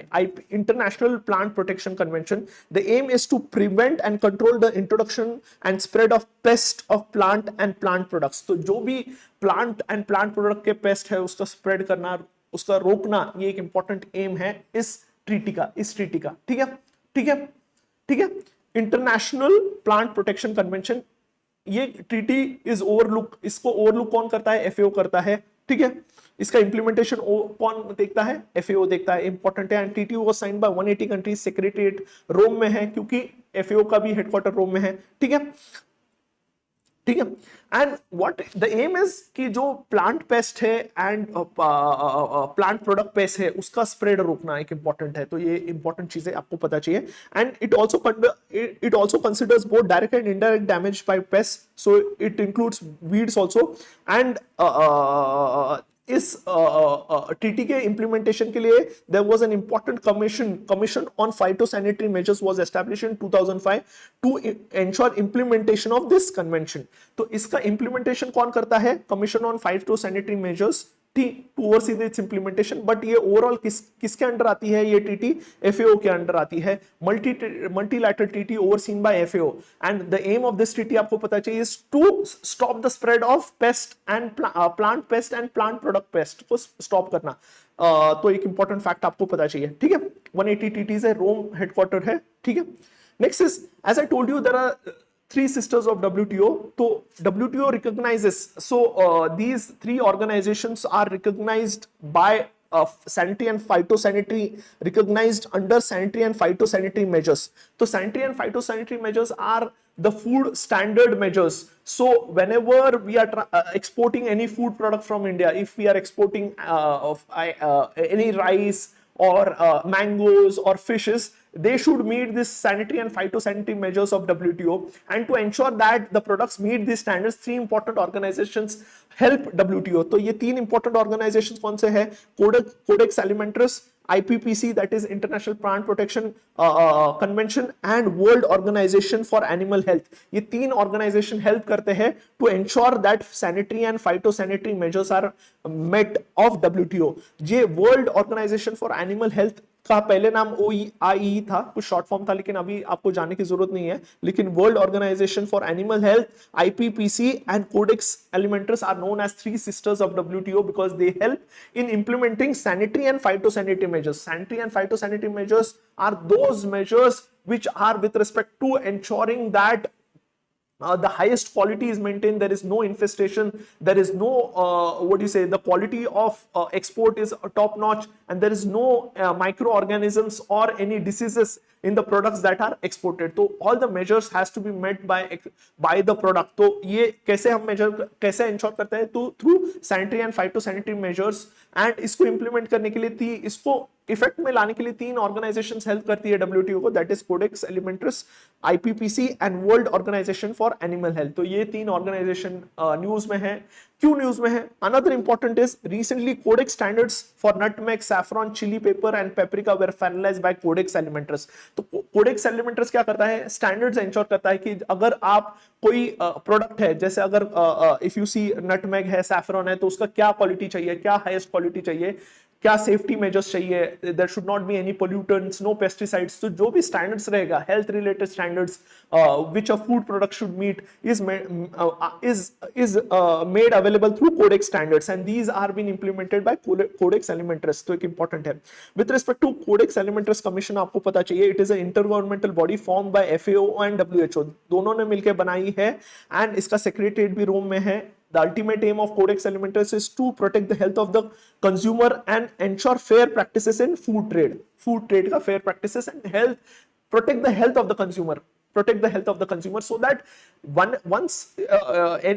if we are able to have the best standards for each product, तो क्या होगा, health ensure होगी, quality ensure होगी, ठीक है। And Codex standards cover all food। तो Codex standard is not just for raw food, but it is also for processed food, semi processed and raw food, तीनों के लिए है। Even if you want to send mangoes या processed mango juice, you have to meet the Codex standards, and these standards are implemented by Codex standards, Codex Alimentarius Commission। तो ठीक है।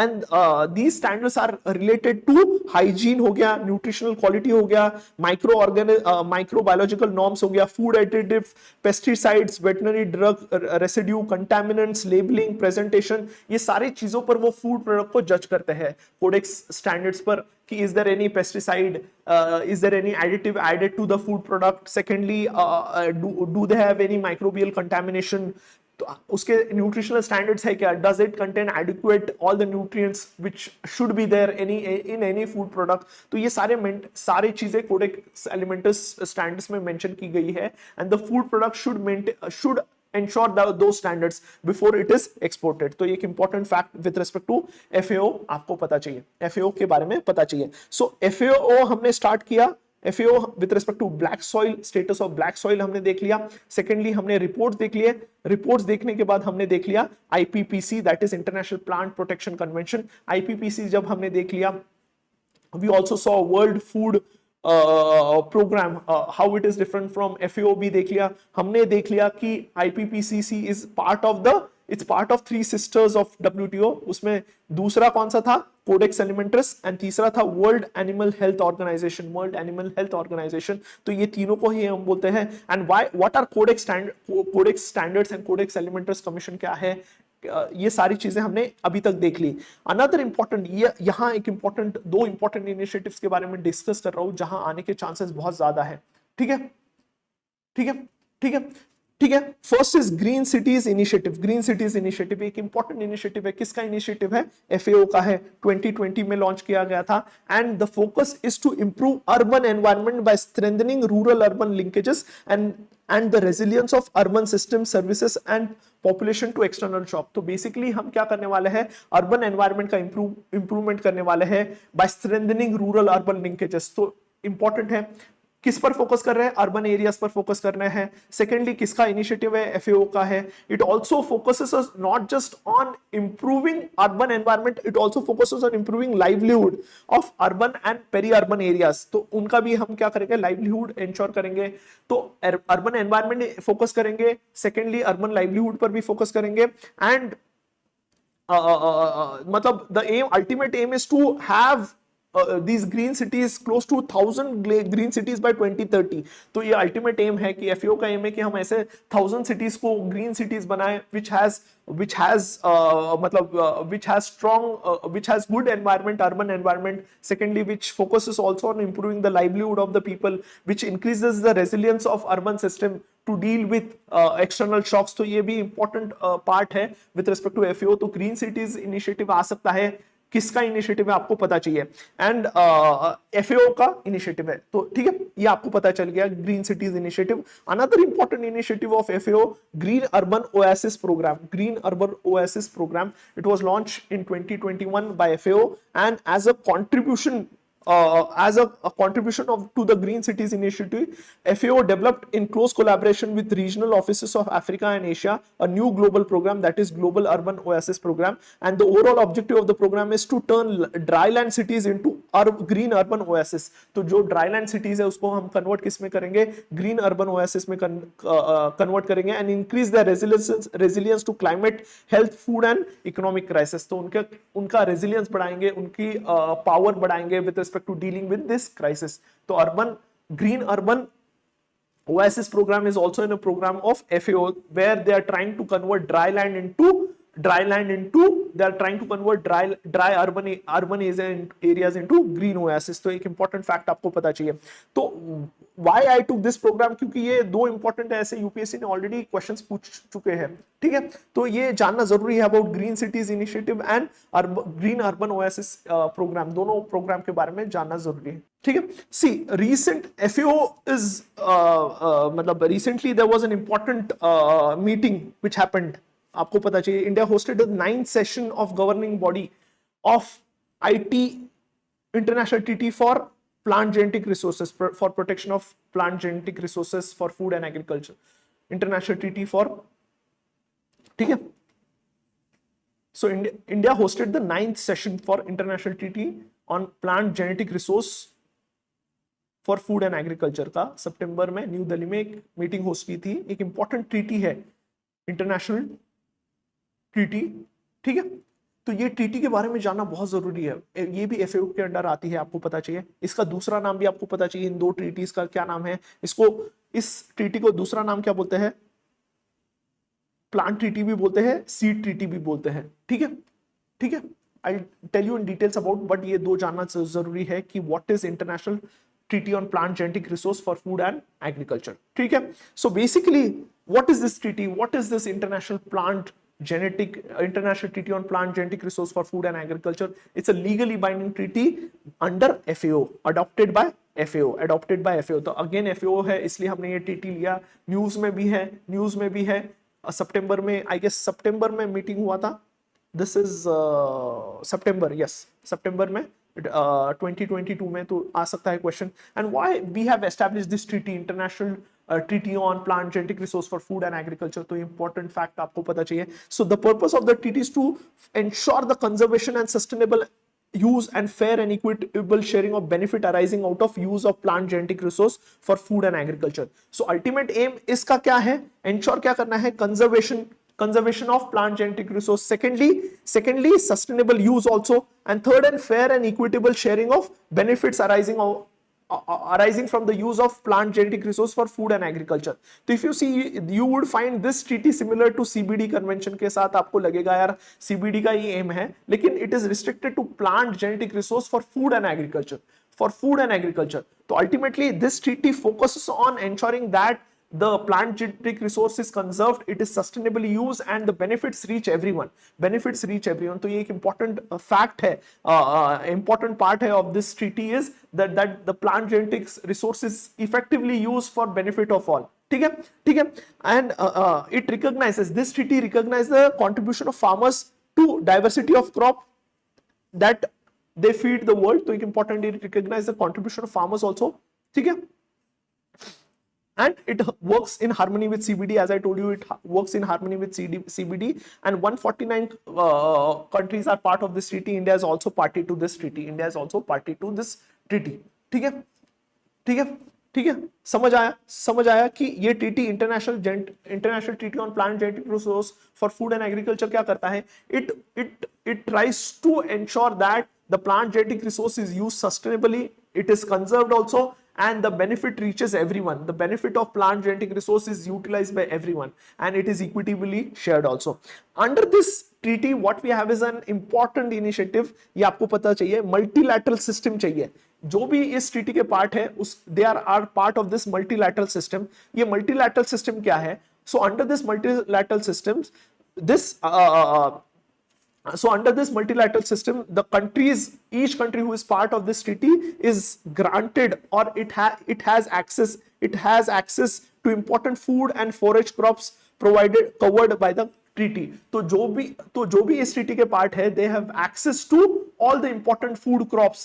They have access to all the important forage crops which are necessary for farmers also. So they have access to all the food crops under this treaty. तो multilateral system आपको पता चाहिए, multilateral system this provision is part of this treaty, and which grants each member facilitated access to important food and forage crops. So this under this treaty, the members who are part gains access to important crops also. तो एक important part आपको पता चाहिए. Next is, you should also know जब भी हम plant genetic resource की बात करते हैं, आपको international union for protection of plant new plant varieties के बारे में भी पता चाहिए। एक इंपॉर्टेंट कन्वेंशन है। जब भी हम international treaty on plant genetic resource for food and agriculture की बात करते हैं, which excessively which has an focus over conservation, IT जो international treaty on plant genetic resource and for food and agriculture have focus on conservation also and sharing of benefits also to the farmers. तो ये इस पर ज्यादा focus करता है। जो भी प्लांट का जेनेटिक रिसोर्स है उसको कंजर्वेशन, उसका sustainable use and the benefit should go to all the farmers also, ये उस पर भी फोकस करता है, वो फार्मर्स के राइट्स पर भी फोकस करता है। On the other hand we have another treaty which focuses on another convention which focuses on plant genetic resource, that is international union for protection of new plant varieties. तो ये convention भी आपको पता चाहिए। Though India is part of the earlier convention, India is not part of this convention, तो एक important fact है। एंड क्या कोर डिफरेंस है? एज आई टोल्ड यू, जो international treaty on plant genetic resource है, that focuses on sustainable use and conservation of plant genetic resource, but UPOV, that is International Union for Protection of New Plant Varieties convention, primarily focuses on protecting the commercial interest of plant breeders through intellectual property rights. So this focuses on protection of plant breeders, जो भी नए varieties develop कर रहे हैं उनके protections पर है, उनके पेटेंट राइट्स प्रोटेक्शन पर ये ज्यादा फोकस करता है। whereas this focuses on sustainable use and benefit for looks into from the farmers perspective। तो ये डिफरेंस आपको जानना जरूरी है। तो UPOV एंड ITPGRFA, तो ये दोनों के बीच में डिफरेंस पता चाहिए। अगर आपको ये डिफरेंस पता है तो यू कैन सॉल्व MCQ। ये why I wanted to tell you is I wanted to tell you कि ये दो इंपॉर्टेंट कन्वेंशंस है, हमेशा न्यूज में होता है, तो आपको पता चाहिए। ठीक है, to tell you in details about this International Union for Protection of New Plant Varieties, this was an important मतलब ये जो कन्वेंशन है, it is ये जो कन्वेंशन था एंड ये बॉडी भी है which is an intergovernmental body which is headquartered in Geneva, Switzerland. It's a body also and convention also, and established कब हुई थी आपको पता चाहिए, 1961 में established हुई थी, and the mission is to provide and promote effective system for plant variety protection with the aim of encouraging development of new varieties. So कब हम new varieties को promote कर सकते हैं? जब हम जो plant breeders है, plant breeders में मतलब कौन है? जो companies जो seeds बना रही है, नए seeds बना रही है, उनका protect करेंगे। तो basically this focus on protecting the IPR rights of plant breeders, not the farmers। तो ये फोकस प्लांट ब्रीडर्स पर ज्यादा फोकस कर रहा है, कंपनीज पर ज्यादा फोकस कर रहा है। whereas जो international treaty on plant genetic resource focuses on farmers perspectives, it focuses on their rights. ठीक है, and India is not member of this convention, and it rejects this convention because it gives excessive protection to plant breeders। plant breeders मतलब जो seeds बना रहा है, जो external companies है, जो foreign companies है, या जो भी domestic companies है, जो नए seeds बना रहा है, it gives patent। this convention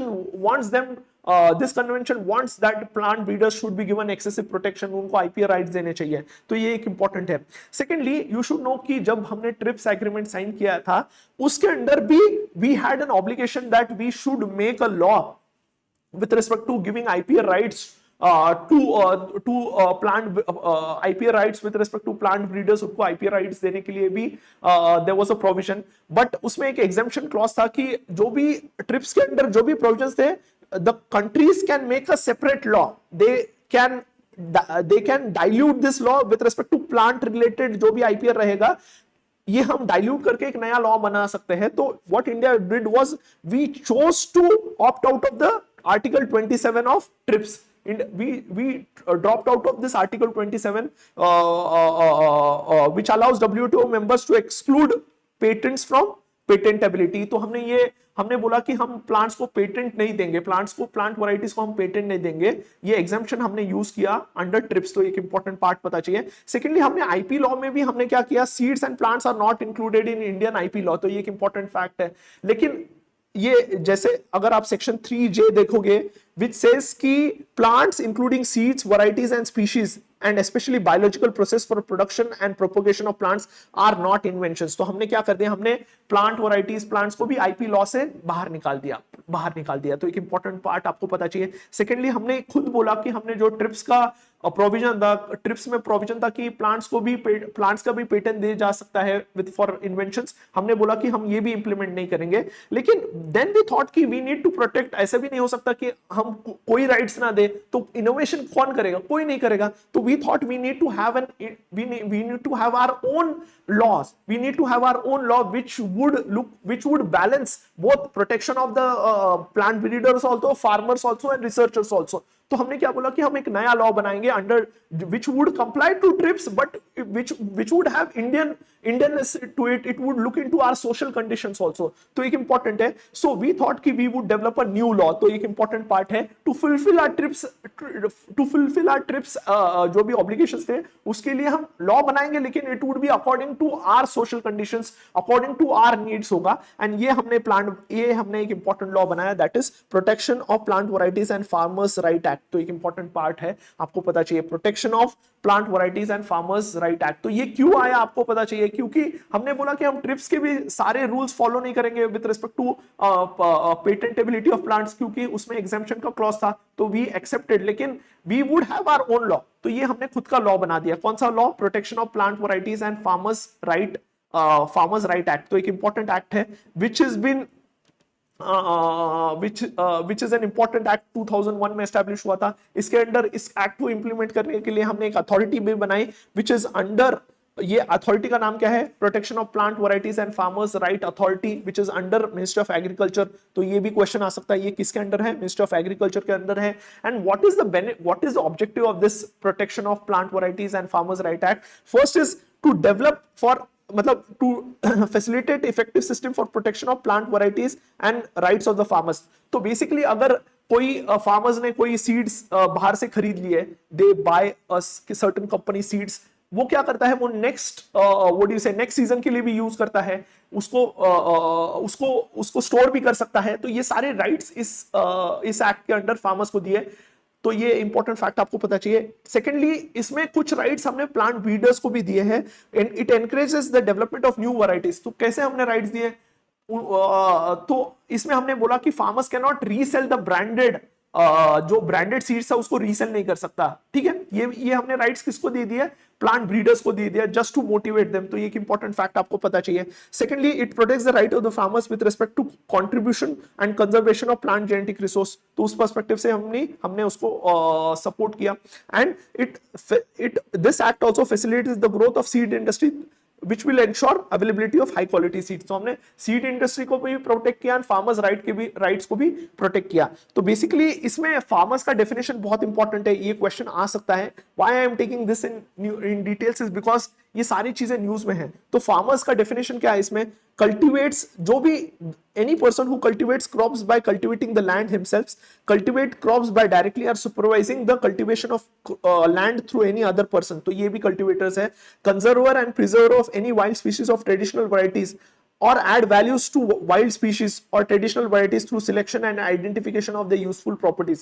तो ये भी सारे farmers है। तो एक important है। एंड इसमें breeders मतलब कौन है? breeder is a person or group of person or a farmer or any institutions which breeds, evolves और डेवलप्ड एनी न्यू वैरायटी। जो भी अगर फार्मर है, कंपनी है, इंडिविजुअल है, जो भी नई वैरायटी बनाएगा वो ब्रीडर है, लेकिन जो एक्चुअली यूज कर रहा है वो क्या है? वो फार्मर है। तो ये दो डेफिनेशन आपको पता चाहिए। इसमें ब्रीडर्स के राइट क्या है? they have an exclusive right to produce, sell, market, distribute, import, export the protected varieties। जो भी उन्होंने डेवलप किया है वो इंपोर्ट कर सकते हैं, एक्सपोर्ट कर सकते हैं, डिस्ट्रीब्यूट कर सकते हैं। ये उनके सिर्फ ब्रीडर्स के राइट है। So if a seed company has this right and a breeder can exercise civil remedy if someone infringes. तो अगर किसी फार्मर ने सीड्स लाए, उसने वो सीड्स क्या किया, फिर से रीब्रांडिंग करके या फिर से बेचने के ट्राई किया, तो ये सिविल क्राइम है। सेकेंडली, उसने ग्रो किया, इमेजिन की वीट ग्रो किया, सेकेंडली फिर से वीट जब वो सो करने जा रहा है, उसको सेल करने की कोशिश करता है, जो ब्रीडर ने डेवलप की वैरायटी, फिर से वो रीसेल करने की कोशिश करता है, तो वो अलाउड नहीं है। इसमें रिसर्चर्स के भी हमने राइट बताए गए हैं। रिसर्चर्स के राइट क्या है? Researcher can use the registered variety under the act for experiment and research. तो रिसर्च, अगर if you want to do any research with respect to any variety, आप रिसर्च कर सकते हो, दैट हैज बीन गिवन। आपको कोई रोक नहीं सकता ये रिसर्च करने के लिए। तो ये रिसर्चर्स के राइट है। फार्मर्स के राइट क्या है? So basically farmers can save cannot sell, can save, use, sow, resow, exchange, share और sell the farm produce. ठीक है, यहां देख रहे हो sell the farm produce including seeds of the variety protected. ठीक है, ठीक है. फार्म प्रोड्यूस मतलब सीड्स भी हो सकता है, वो बेच सकता है, लेकिन एज अ सीड नहीं बेच सकता, फार्म प्रोड्यूस बेच सकता है. ठीक है, तो ये एक इंपॉर्टेंट फैक्ट. ठीक है, ठीक है, ठीक है, ये एक इंपॉर्टेंट फैक्ट आपको पता चाहिए. ठीक है, and farmers shall not entitled to sell branded seeds of a variety protected area. तो ब्रांडेड सीड्स जो है वो सेल नहीं कर सकता. ठीक है, ये एक इंपॉर्टेंट फैक्ट आपको पता चाहिए, ये एक इंपॉर्टेंट फैक्ट आपको पता चाहिए. So if any of the rights is violated, तो इसमें क्या है, कॉम्पनसेशन कहां से मिलेगा? तो इस एक्ट के under there is an important fund which has been developed, that is national gene fund. आपको पता चाहिए. तो अगर किसी ने कोई वायलेट किया, अगर ब्रीडर्स ने कोई राइट्स वायलेट की या फार्मर्स का कोई उनके राइट्स वायलेट हुए और उनको कॉम्पनसेशन देना है, तो ये कैसे होगा? Through national gene fund which has been established under this act. तो ये जीन फंड कब कौन से एक्ट के अंडर एस्टैब्लिश हुआ? Plant varieties and farmers right protection of plant varieties and, मैं भूल गया फिर से नाम, plant varieties and farmers right act, protection of plant varieties and farmers right act के अंडर ये नेशनल जीन फंड एस्टैब्लिश हुआ है. एंड इसमें कंट्रीब्यूशन कहां से आ रहा है? Benefit sharing received by the breeders of a variety और एसेंशियली डिराइव्ड वैरायटीज. तो जो भी ब्रीडर है, जो भी बेनिफिट उसको मिला है, इस जो भी नेचुरली उसने नेचुरल रिसोर्सेस, नेचुरल कोई जीन नेचुरल वैरायटी यूज किया होगा, उसमें कुछ चेंजेस किए होंगे, लेकिन वो नेचुरल वैरायटी यूज करने के लिए भी उसको बेनिफिट शेयर करना पड़ेगा, वो कुछ पैसा शेयर करना पड़ेगा. तो ये सारा नेशनल जीन फंड में डिपॉजिट होता है. एनुअल फी होता है, वो भी डिपॉजिट होता है in the form of royalty. तो ये भी protection of plant variety and farmers right authority के अंडर जो डिपॉजिट होता है, ये भी नेशनल जीन फंड के अंदर आता है. कॉम्पेंसेशन डिपॉजिटेड बाय ब्रीडर्स, तो ये भी इसके अंडर डिपॉजिट होता है. तो ये सारे जो फंड, जो सारा पैसा आता है नेशनल जीन फंड में जाता है. तो कौन सा फंड है? तो कौन सा है? बेनिफिट शेयरिंग, जो बेनिफिट शेयरिंग के अंडर ब्रीडर्स पैसा डिपॉजिट करते हैं, या फिर एनुअल रॉयल्टी फीस के अंडर जो पैसा डिपॉजिट करते हैं, या कॉम्पेंसेशन डिपॉजिटेड बाय ब्रीडर्स. तो ये सारा पैसा नेशनल जीन फंड में जाता है. Secondly, contribution for national and international organisations, ये भी नेशनल जीन फंड के अंदर जाता है. एंड ये कहां यूज होता है? Any amount to be paid as a benefit sharing. तो ये फार्मर्स को जाएगा. जो बेनिफिट शेयरिंग में अगर किसी कंपनी ने प्लांट रिसोर्स यूज किया है, कोई प्लांट जेनेटिक रिसोर्स किया है, तो उसका बेनिफिट शेयर फार्मर्स को भी जाना चाहिए. तो इस फंड से इसको पैसा मिलेगा, फार्मर्स को पैसा मिलेगा. Expenditure for supporting the conservation and sustainable use of genetic resource for strengthening for conservation of plant genetic resource के लिए भी ये यूज होगा. Increasing the capability of panchayat for carrying out conservation and sustainable use, expenditure of the scheme relating to benefit sharing framed. तो ये सारा जो benefit sharing में ये सारा पैसा यूज होगा नेशनल जीन फंड का. तो ये एक इंपॉर्टेंट फैक्ट आपको पता चाहिए. सो होपफुली आपको इंपॉर्टेंट पॉइंट्स यहां से समझ आया होगा कि हमने स्टार्ट किया कैसे किया, आईपीपीसी से किया. ठीक है, लेट्स रिवाइज क्या क्या हमने देखा आज के सेशन में, क्या हमने देखा. हमने Why did I tell you कि हमारा जो मीटिंग हुआ था सितंबर में, मीटिंग हुआ था, किसका हुआ था? International treaty on plant genetic resource for protection of plant genetic resource for food and agriculture को हुआ था. ये किस लिए है मैंने बताया. हाउ इट इज डिफरेंट आईपीओवी, ये हमने बताया. How it is different from convention, ये कन्वेंशन से डिफरेंस क्या है. देन मैंने बताया कि protection of plant varieties and farmers right act क्या है, हमने ये क्यों लाया. हमने इसको साइन नहीं किया, लेकिन ट्रिप्स के under we have an obligation, लेकिन वी वांटेड अ बैलेंस कि हम फार्मर्स की राइट्स भी प्रोटेक्ट करें एंड ब्रीडर्स की भी राइट प्रोटेक्ट करें. तो फिर हमने फार्मर्स का डेफिनेशन देखा, ब्रीडर्स का डेफिनेशन देखा. लेकिन क्या है, branded import export selling branded seeds का कौन कर सकता है? ब्रीडर्स, जिसने डेवलप किया है. लेकिन फार्मर्स का राइट क्या है? वो सेव कर सकता है, रीसो कर सकता है, एक्सचेंज कर सकता है, जो भी उससे फूड प्रोडक्ट्स निकले हैं, वो सीड भी क्यों ना हो, उसको बेच सकता है. ये किसके राइट्स है? ये सारे फार्मर्स के राइट है. नेशनल जीन फंड में क्या रोल है ये भी देख लिया, कौन से एक्ट के अंडर एस्टैब्लिश होता है. Protection of plant varieties and farmers right authority हमने देख लिया कौन से मिनिस्ट्री के अंडर है. तो ये सारी चीजें बहुत इंपॉर्टेंट है फ्रॉम प्लेस पर्सपेक्टिव. होप ये सेशन थोड़ा सा कॉम्प्लेक्स था, लेकिन होप आई थॉट कि आपको एक्सप्लेन करूं चीजों को. ठीक है, तो आज के सेशन में हमने क्या क्या चीजें देखी. Let's revise. फर्स्ट पार्ट से हमने क्या देखा? हमने कॉफी देख लिया. कॉफी के हमने क्या क्या देखा है अभी तक? Let's revise. हमने कॉफी के टाइप्स देख लिया, कॉफी हमने ऑलरेडी रिवाइज कर लिया है आई गेस। लेटराइट सॉइल्स तक हमने पहले ही रिवाइज कर लिया, ठीक है। Global status of black soil, FAO का एक इंपॉर्टेंट रिपोर्ट था, ठीक है। एफएओ का एक इंपॉर्टेंट रिपोर्ट था। ब्लैक सॉइल आपको पता चाहिए, सेल्फ फ्लोइंग डेक्कन प्लेटू, कौन सा इसमें रिच है, कौन से डिफिशिएंसी है नाइट्रोजन फास्फोरस में, ऑर्गेनिक मैटर कम है इसमें, ठीक है।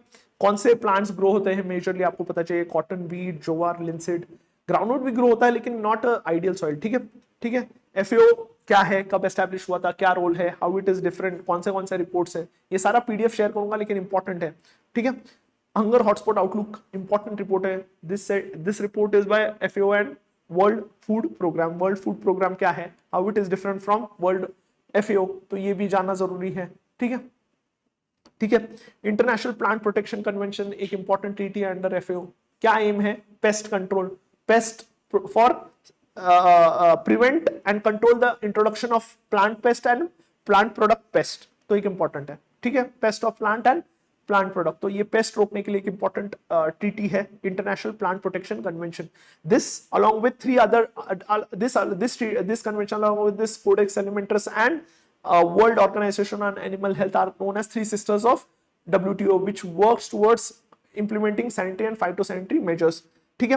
तो कोडेक्स एलिमेंटर्स, कोडेक्स स्टैंडर्ड्स क्या है, कोडेक्स एलिमेंटर्स कमीशन क्या है, किसने एस्टैब्लिश हुआ था, कब एस्टैब्लिश हुआ था, क्या है, क्या चीजों पर स्टैंडर्ड्स ये इंश्योर किया जाता है with respect to quality, with respect to nutrient value, with respect to additive, pesticides, microbial content, ये सारी चीजों पर ये क्या करता है, चेक करता है, आपके स्टैंडर्ड्स देता है कि क्या इसका न्यूट्रिशनल वैल्यू चाहिए, कितना, मतलब कंटेमिनेशन रिलेटेड स्टैंडर्ड्स ये कोडेक्स स्टैंडर्ड्स के अंडर हम एस्टैब्लिश करते हैं। Next is green cities initiative and green urban oasis, दो इंपॉर्टेंट प्रोग्राम है। ग्रीन सिटीज 2020 में था, उसके बाद हमने ग्रीन अर्बन ओएसिस में हम ड्राई अर्बन एरियाज को कन्वर्ट करेंगे ग्रीन अर्बन एरियाज में, तो and majorly focusing on African and Asian countries पर फोकस करता है, and dry land cities into green urban oasis में हमको इसको कन्वर्ट करना है, उनके रेजिलियंस बढ़ाना है। ग्रीन सिटीज इनिशिएटिव में हम अर्बन एनवायरनमेंट इंप्रूव करेंगे, side by side livelihood improvement करेंगे, 1000 सिटीज को डेवलप करना है बाय 2030, तो ये आपको पता चाहिए। नेक्स्ट इज, उसके बाद हमने देखा कि 9th session of international treaty on protection of plant genetic resource food and agriculture आया था, तो इसको प्लांट ट्रीटी, सीड ट्रीटी क्यों बोलते हैं, इसका एम क्या है, इसका एम है sustainable use, fair use of plant genetic resource and focusing and using this plant genetic resource for the benefit of food and agriculture, for benefit of farmers. It gives excessive focus towards for distributing the benefits towards farmers. For those who are focusing on conservation of plant genetic resource, उस पर ज्यादा focus देता है, benefit sharing पर focus देता है, ये आपको पता चाहिए, ठीक है। तो ये इंपॉर्टेंट है, India is part of this treaty. इस ट्रीटी के बाद आपको मल्टीलैटरल सिस्टम पता चाहिए। So under this multilateral system which is part of this treaty which gives access to every member to crops which are covered under this, तो सबको access मिलेगा under this multilateral system, ठीक है। आपको international union for protection of plant, new plant varieties which this focuses on breeders and their IPR, ठीक है, but India ने reject किया है। ट्रिप्स के अंडर भी वी हैड ऑब्लिगेशन, तो इंडिया साइड के हम प्लांट्स को हम आईपीआर प्रोटेक्शन नहीं देंगे, लेकिन हम कुछ ऑल्टरनेटिव वे लाएंगे टू इंप्लीमेंट ट्रिप्स। तो हमने हमारा खुद का एक्ट लाया, कौन सा खुद का act, protection of plant varieties and farmers right. तो इसमें ब्रीडर्स को भी राइट दिया एंड फार्मर्स को भी राइट दिया। ब्रीडर्स को राइट दिया कि ब्रांडेड सीड्स का इंपोर्ट, एक्सपोर्ट, सेलिंग ये सिर्फ ब्रीडर्स कर सकते हैं। फार्मर्स के राइट है वो सो कर सकता है, रीसो कर सकता है, सेल कर सकता है, उससे जो प्रोडक्ट्स निकल रहे हैं उसको बेच सकता है। तो ये सारे किसके राइट है, फार्मर्स के राइट है। Next is we have rights of researchers also, ठीक है, ये भी राइट्स दिए। जीन फंड भी दे दिया, gene fund is establish under ये सेम एक्ट के अंडर एस्टैब्लिश हुआ है, तो ये भी एक इंपॉर्टेंट फैक्ट है, ठीक है।